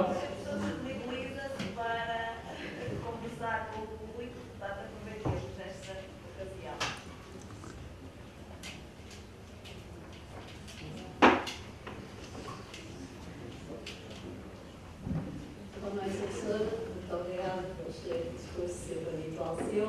Eu sabia que não está, não sei se simples, gostaria de saber se o universo tem som. Tem? Som. Som, está barulho. É aquela questão do doença dos auscultadores que ficou preocupada. O universo próximo tem, o infinito e mais alto. Não. O som que é? O som é uma representação de uma onda, da onda material. Ao contrário da luz, que é uma onda imaterial, a luz é uma transmissão de energia sem haver matéria. A luz é uma onda eletromagnética. Há a luz visível, que é o que os nossos olhos veem, e até tem uma parte da luz. Já agora, porquê é que os nossos olhos veem a luz visível? Boa pergunta. Porque o pico, o máximo de luz que o Sol emite é precisamente a luz visível. Naturalmente, os nossos olhos, ao longo do percurso ultravioleta, adaptaram-se para captar ao máximo a luz disponível, em maior quantidade, da estrela mais próxima. Se fosse uma estrela que emitisse mais raios-x, cá tínhamos detectores de raios-x. Mas há estrelas que emitem mais raios-x, há outras estrelas que emitem mais infravermelhos, há estrelas que emitem tudo. Aliás, o Sol emite tudo. O que emite mais é a luz visível. O Sol emite tudo. E, portanto, ao passo que a luz é uma onda, os físicos dizem, não se incomodem com as palavras, que é uma perturbação do campo eletromagnético. Portanto, há dois campos ligados entre si, o campo elétrico e o campo magnético. O campo é a mesma coisa que o campo gravítico, é uma influência à distância. Uma influência à distância. A Terra influi a Lua. Há um campo gravítico, há uma influência à distância. Há uma força à distância. E o campo elétrico é uma força à distância. E isso, uma pessoa perturba, aqui vai acontecer uma coisa ali, chamamos isso uma onda eletromagnética. O som, pelo contrário, estava a ouvir agora, porque existe aqui um meio material. E há mesmo uma onda material, quer dizer, há aqui partículas que são abanadas, que ficam a vibrar, e que chegam até aí, demoram muito mais tempo a chegar do que a luz, vem primeiro do que me ouve. Porquê? Porque o que vai haver são partículas que vão... estas partículas que estão a abanar não vão chegar aí, mas vão comunicar. O som significa que aqui está-se a passar qualquer coisa, e depois há aqui uma onda, tal qual como um boato se propaga sem necessidade de alguém dar a mensagem. Estes visões e isso sabe-se. Mas são partículas intermediárias. As partículas apenas vibram. E o som é isso. Ora bem, o que é que acontece no universo? No universo, a luz transmite informação, porque não precisa de nada em material, propaga-se no vazio, a luz propaga-se no vazio. Pode tirar o ar, a luz chega. Se tirar o ar, o som não chega.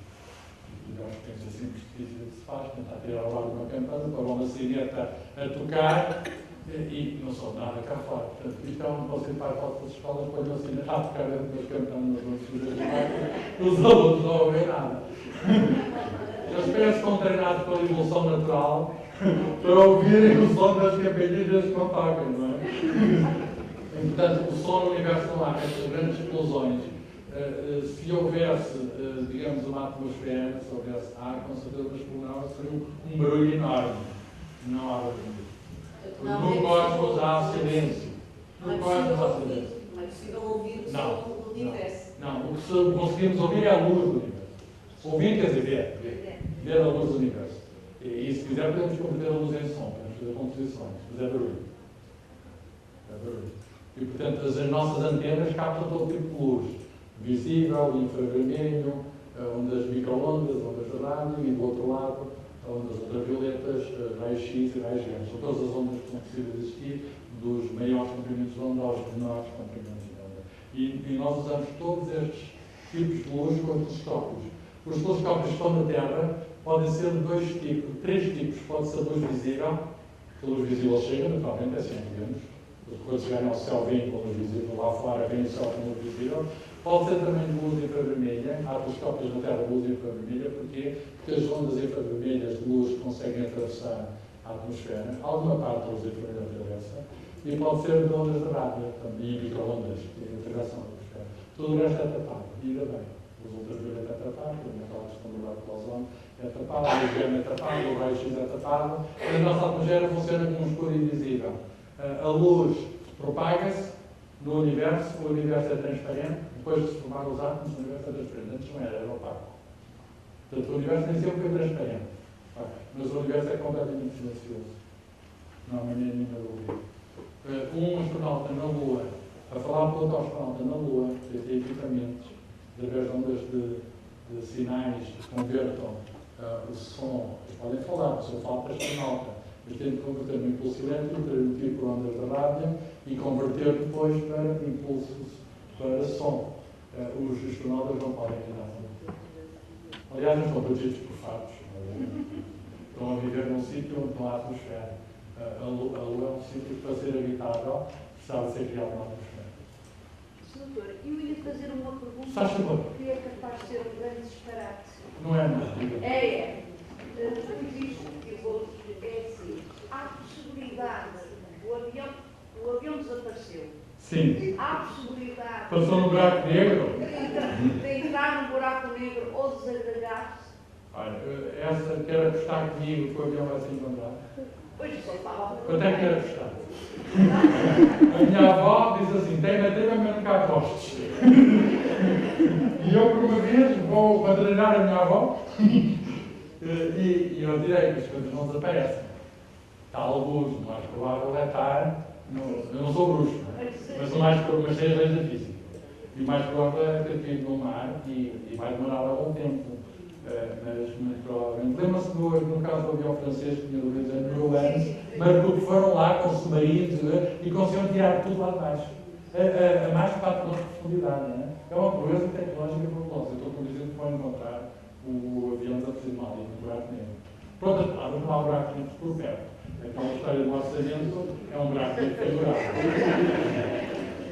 Não há um buraco, felizmente. Olha, quando construíram quando puseram a funcionar aquele acelerador no CERN, aquele acelerador de partículas, dá mal, aquele acelerador, o que está a fazer é recriar num pequeno espaço, um espaço muito confinado, a recriar o universo no seu início. E houve quem dissesse que havia a possibilidade de criar ali um buraco negro. E puseram que umas medidas para calcular. E se fosse em Portugal, não havia resultados. Ali na Suíça, onde os outros tribunais da Igreja resultou, e a resposta dos físicos, os juízes perguntaram aos físicos, e a resposta dos físicos é muito simples. Se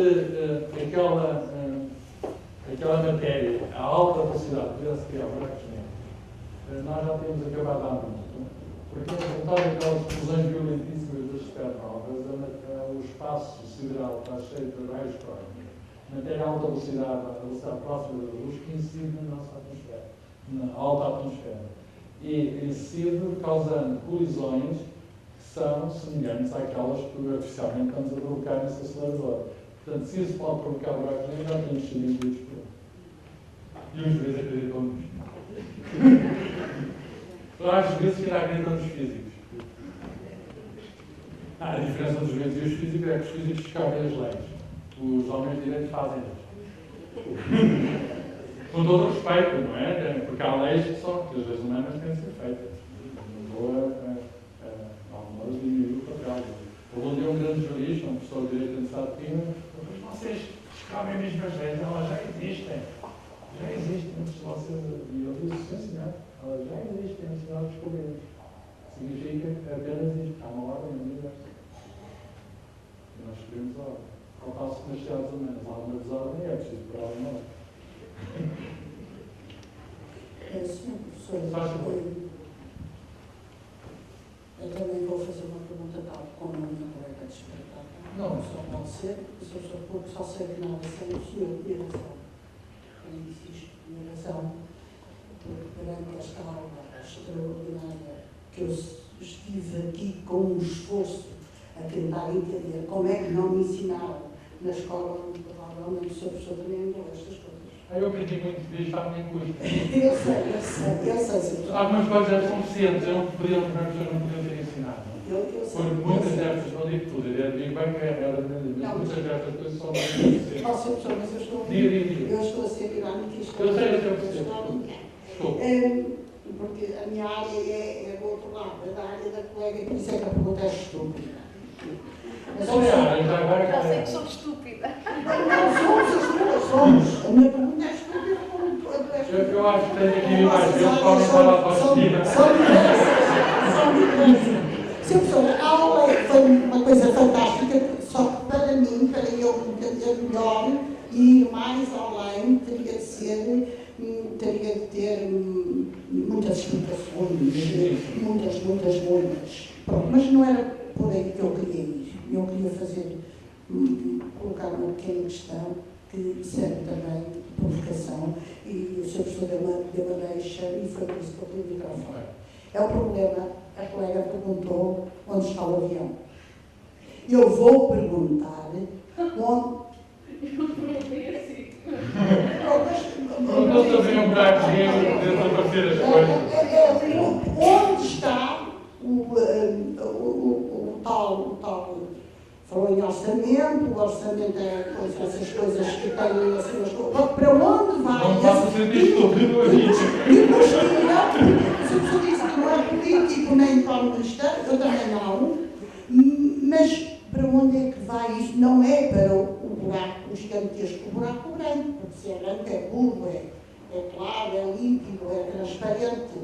Mas será que passa o quantitativo que de cada um de nós sai todos os meses? Passa. Pronto, se a pessoa... Olha, eu partilho essa pergunta consigo. Se a pessoa... Tinha de ser. Peço desculpa, se a pessoa... Mas eu sei muito sobre economia. Eu sou profundamente ignorante da economia e eu partilho em grande medida a dúvida. Eu estou convencido que o dinheiro também não se perde. Muda de modo.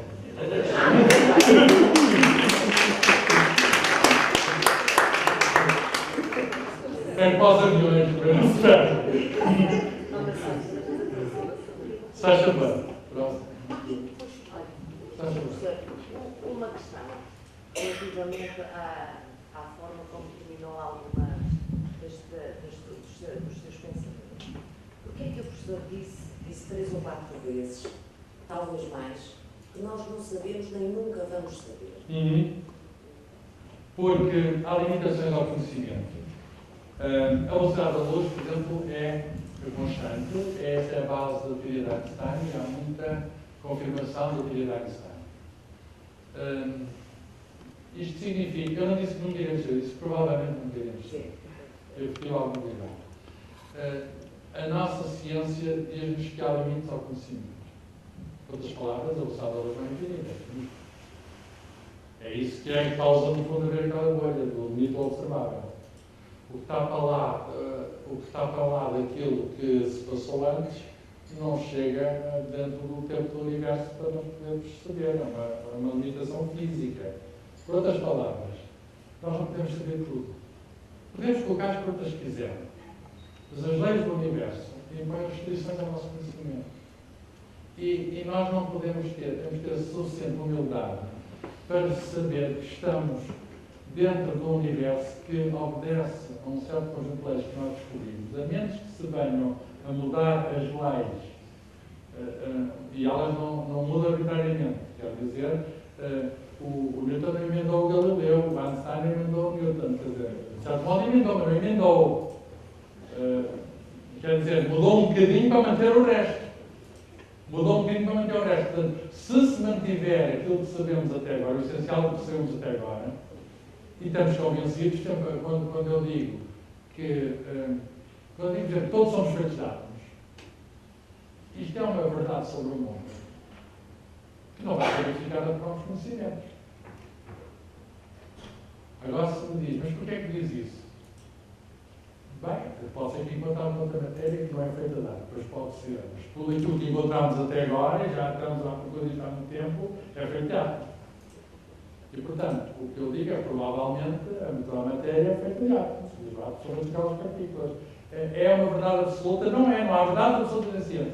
Mas, de acordo com o nosso melhor conhecimento, o universo é assim e isso inclui alguns limites ao nosso conhecimento. Não se pode deixar de fazer para a luz. Quem diz isso outras coisas. Outras palavras, não há magia.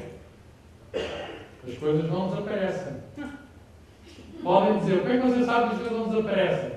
Bem, é que até agora tudo aquilo que nós pensávamos estava desaparecido, fomos ver melhor e não estava. É o nosso melhor conhecimento até agora. Não há magia. Não há truques de ilusionismo. Se houvesse, se a natureza, em vez de ser regular, em vez de ser a lei, fosse esquizofrénica, fizesse o que lhe quisesse de repente, eu ficava desempregado. A minha profissão de físico só se consegue à custa do caráter regular da natureza. O Galileu percebeu isso, que as coisas não caem de uma maneira maluca, caem sempre da mesma maneira. O Newton disse que a atração entre os planetas não é de uma maneira maluca, é sempre da mesma maneira. Eu acredito aos livros deles. E até agora não há nenhum desmentido. Dizer assim, nunca haverá, sei lá. Mas, portanto, quando sabemos até agora é o nosso melhor conhecimento. E é nesse sentido que eu digo e que eu repito tantas vezes. Há uma verdade absoluta? Não há verdades absolutas. Mas há afirmações que correspondem ao nosso melhor. Por exemplo, eu vou-lhe dar outro exemplo.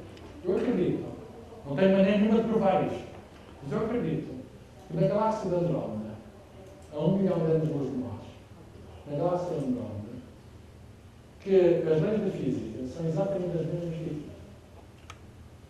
Não tenho maneira nenhuma de provar isto. Não fui a Andrómeda, não posso ver, não posso ver, não damos luz. No entanto, toda a evidência que temos em direto, a luz que vem de lá é de átomos, de hidrogênio e hélio e outras coisas, vem de lá microscópio, é da matéria que há aqui. E com uma precisão grande, eu vou ver ariscas, a excitação, desexcitação, ariscas que se vêem nos telescópios têm a ver com pôr a luz nos seus componentes e os átomos, as energias dos átomos dão saltos e dão saltos como saber, e é exatamente os mesmos saltos que os átomos dão aqui. Portanto, eu, com base nessa conclusão, digo, a física da Andrómeda é a mesma que aqui. Se eu algum dia estiver desempregado aqui, posso arranjar emprego na Andrómeda. Não vou fazer isso. Está bem, percebeu? Muito obrigado.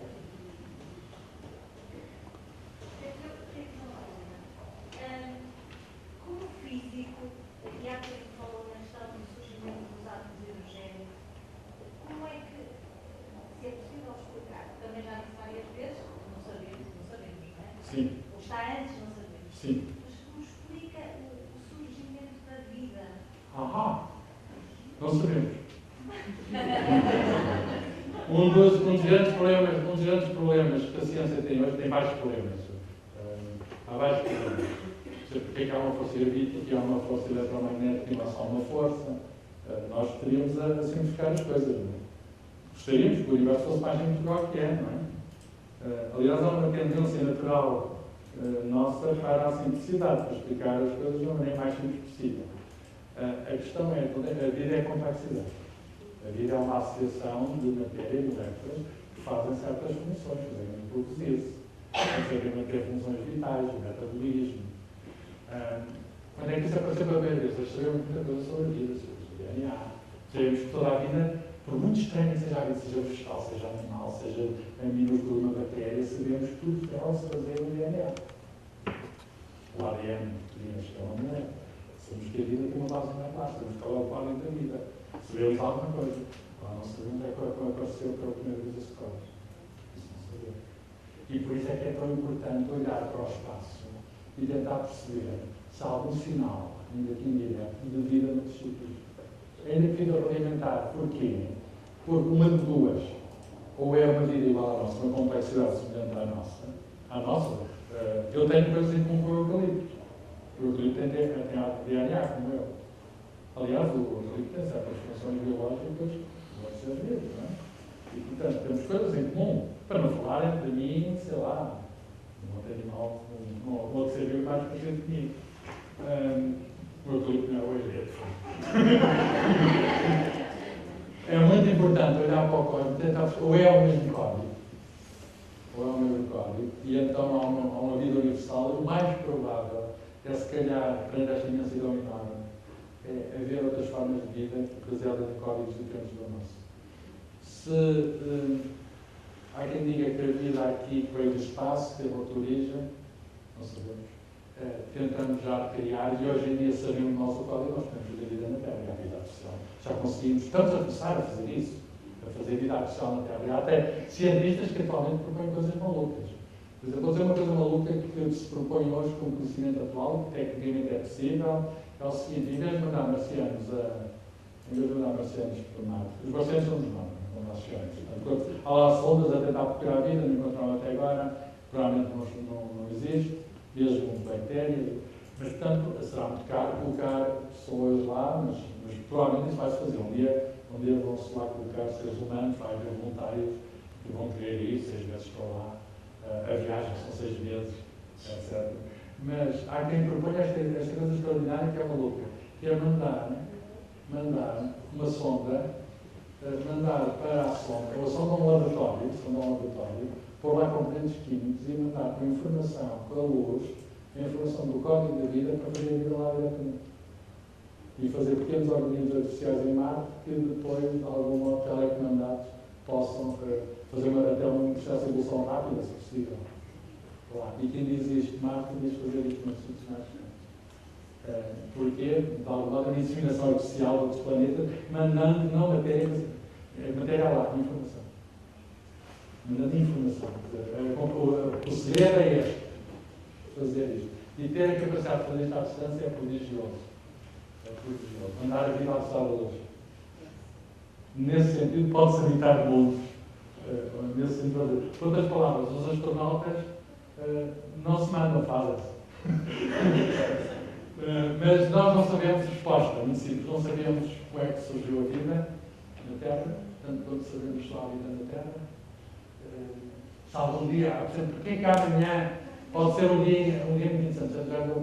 Porquê que pode ser um dia muito interessante? Porque amanhã pode ver nos jornais se surgiu a vida no Cid. É uma descoberta interessantíssima. É das descobertas maiores que, sabe, nem vier no jornal e eu quero estar vivo para saber. É uma das razões que eu estava vivo ou não. Mas diga. Sabemos que se humanos atos de origem. Sim. Sem isso, não havia vida. Sim. Hidrogênio é das coisas a seguir, sim. E não, isso aconteceu porque foi um acaso?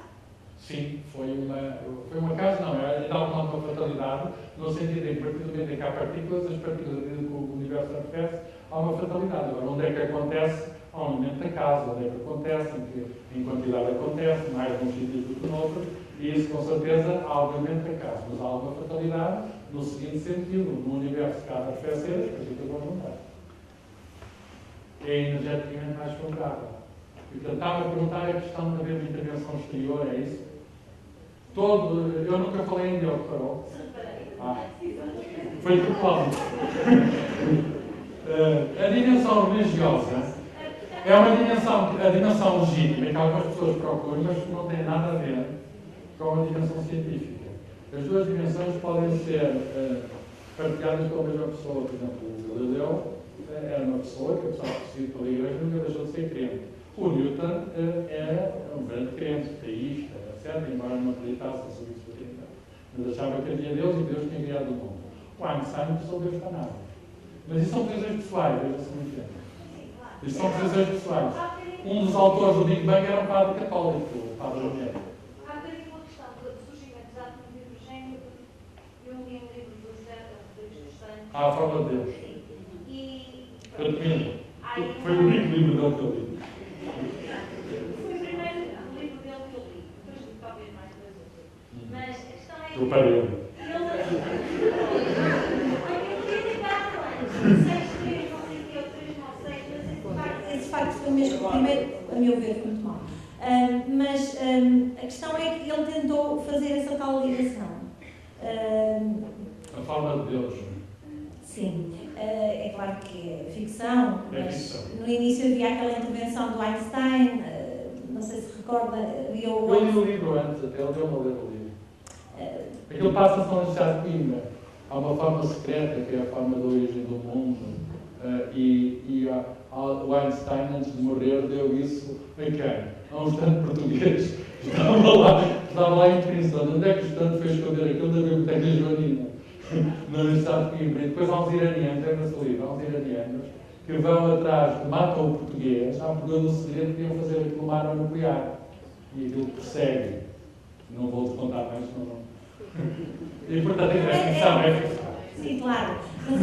Mas a certa altura, eu tenho quase a certeza, mas também já não me lembro porque já li há alguns anos, mas tenho quase a certeza que havia um professor que explicava, e no fim do livro depois dizia que o José Luís dos Santos recolheu várias informações juntos de alguns cientistas, e o cientista referia que o universo era finito. Quem é que dizia? Lá, alguns no Não livro. lembro disso. Há vários Mas eu cientistas. lembro porque a minha ideia é exatamente ao contrário. Há vários cientistas que dizem que o universo é infinito. O que eu Mas se disse calhar é naquela ideia. provavelmente é infinito. E também nos disse que provavelmente nunca sabemos. Porque a parte que temos acesso é finita. Infinita, exatamente. Essa interpretação é aquela que eu, na altura, quando li o livro, partilhei. Mas foi só uma associação que eu quis fazer relativamente a esta questão do aparecimento da vida, porque.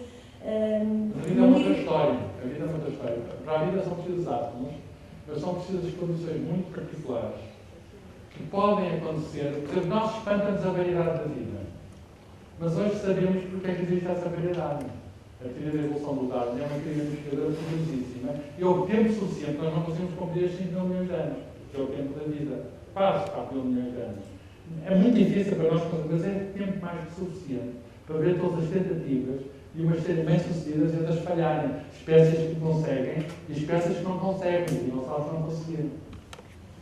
E essa variedade enorme, prodigiosa de tal biodiversidade corresponde às soluções da autorregulação com base naquele, sempre com base naquele código.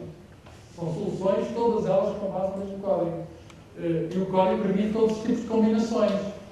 E, portanto, e mais do que aquilo que vemos, algumas já acabaram. Nós temos evidência de espécies desaparecidas. Não são só os dinossauros. Há espécies que desapareceram aos nossos olhos. Há alguns espécies que estão a desaparecer hoje. E, portanto, nós temos uma maneira de perceber que intervém, com certeza, mecanismos e intervém também o acaso. E há o tempo necessário para que esse jogo se possa jogar. Esse jogo é um jogo da complexidade. E estes fenómenos cósmicos do início do mundo, forças fundamentais, nada nos pode dizer sobre a origem da vida. Nem o desenrolar da vida uma vez aparecida. Porquê? Porque há mais mundo para além do mundo que eu aqui descrevi, passado em grande escala do espaço e do tempo. Outros espaços, eu posso, para dar uma imagem, eu posso ter átomos, e tenho, 100 átomos diferentes, os átomos da tabela periódica, mas o poço daqueles átomos é muito difícil para ver, embora possa, hoje em dia podemos fazer isso, mas é muito difícil para ver todas as espécies de ligações químicas que se podem acontecer e a variedade enorme de espécies químicas que se podem fazer. E ainda hoje fazemos novas espécies químicas, novos medicamentos, por exemplo. Novas moléculas são feitas artificialmente. A natureza fez algumas. Nós hoje, posto o conhecimento dos blocos, fazemos outras. E fazemos mais rápido. A natureza demora milhões de anos a fazer as coisas, porque é tentativa e erro, e nós podemos ir só por tentativa com pouco erro. E, portanto, não sei se está a ver com 100 blocos, com peças de Lego, a quantidade de construções que se pode fazer. E a vida é a construção mais poderosa. As proteínas, se houver no seu sangue, a hemoglobina que lá está, é uma coisa fantástica. Porque aquilo que fazem tem uma forma própria para fazer certa coisa. O que são as proteínas? São máquinas de ferramenta. Onde é que está o código para fazer aquela forma? Sabemos que está na. Isso foi uma descoberta espantosa há 50 anos. A história que eu contei é apenas uma das histórias da ciência. Há outras histórias fantásticas da ciência. E que nos permitem, enfim, aproximar-nos de outros tipos de mistérios. Esse é o mistério da complexidade, que eu não digo no qual se fazem avanços. E avanços fantásticos, muito provavelmente. Só a descoberta maior, na minha opinião, que se fez este século, foi em 2003, quando se conheceu pela primeira vez, do início ao fim, o genoma humano. O primeiro ao último gene, tudo completo. Custou muito dinheiro, mas hoje em dia isto já se faz. Eu já fui sequenciado completamente. Significa que eu paguei. É possível fazer isto por $1000. Eu sei que é €1000. Vai-se fazer por $100. Portanto, a informação sobre a questão genética de cada um vai ser acessível a cada um, aos nossos médicos. Isto vai permitir, com certeza, fazer prognósticos melhores, fazer tratamentos melhores.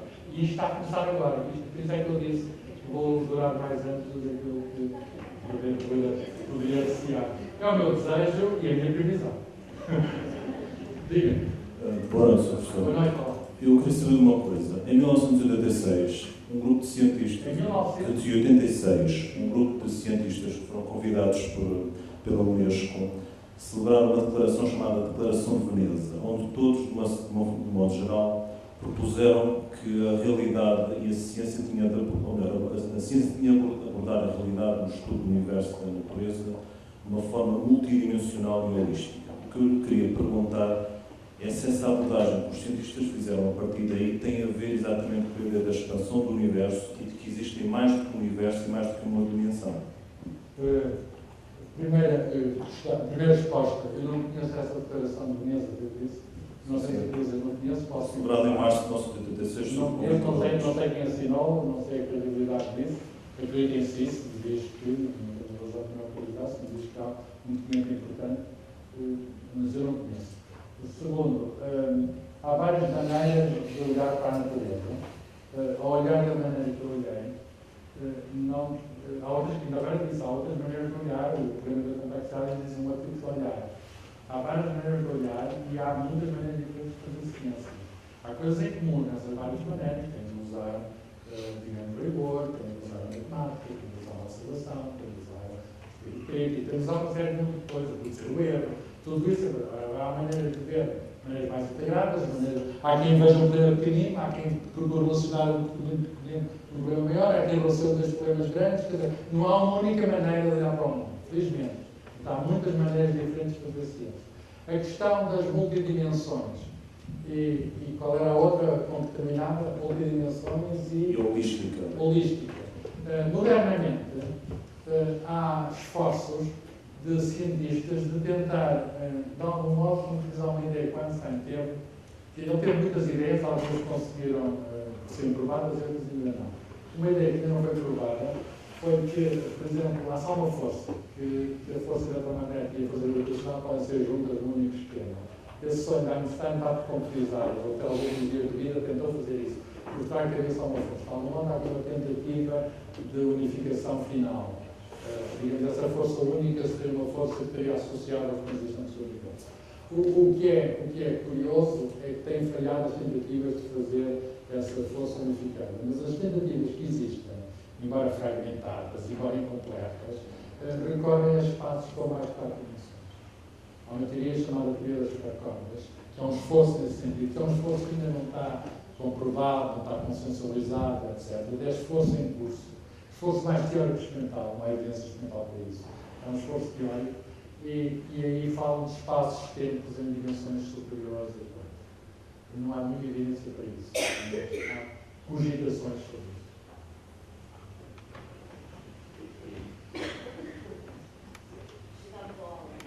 Chegamos ao aula.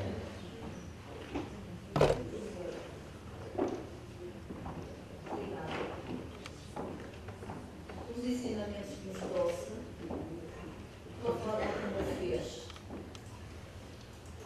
Como dizia a nossa colega e amiga Rosa, por que não nos falaram assim? Se calhar nós é que estamos esquecidos. Alguns falaram-nos assim, e é por isso que nós estamos aqui também, hoje. Mas usaremos isto também como exemplo para transmitir aos nossos alunos a forma como o conhecimento pode ser aplicado. Às vezes de uma forma simpática, de uma forma direta, de uma forma esclarecida e esclarecedora. Portanto, muito obrigada por este serão que nos proporcionou. Fico contente de não vos ter confundido. Muito obrigado. Esta foi a porta para o ciclo de teatro 2014. A porta não poderia ter-se aberto de melhor forma. O infinito? Não é o infinito. Nós temos um tempo concreto. Hoje estivemos aqui, daqui a algumas semanas iniciaremos a 8ª edição do Festival de Teatro de São João da Madeira. Há pouco aludi a algumas possibilidades para que isto tudo acontecesse. Também acontece porque nós somos Serafileite. Este projeto existe há vários anos. A Escola Secundária Serafileite acolheu o projeto inicial. Agora é o agrupamento Serafileite, o agrupamento de escolas de luta Serafileite, que ainda permite que ele exista. Às diferentes direções que acolheram este projeto, o nosso muito obrigada.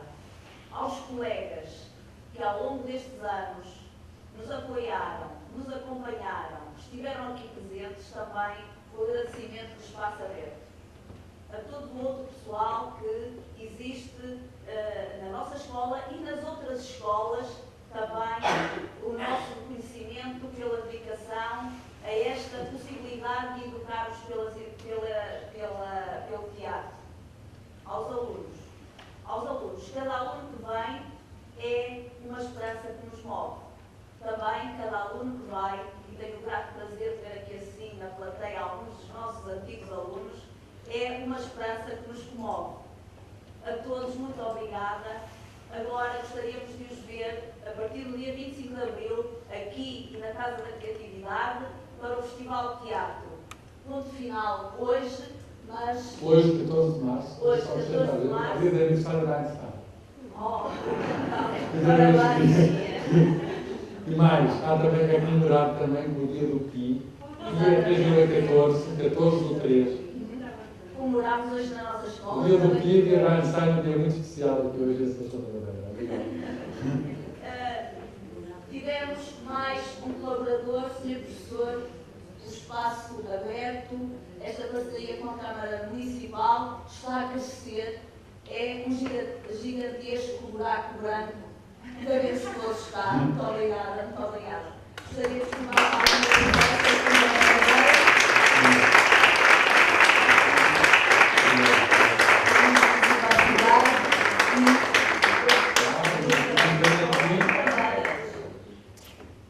complexidade biológica. Obrigado, Se Daniel. nos permitem também, gostaria de chamar os nossos colegas que neste momento estão à frente da escola, dos órgãos de direção da escola, o colega Pedro Duval, presidente do Conselho Geral, o colega Anabela Brandão também, para cumprimentarem o Sr. Professor.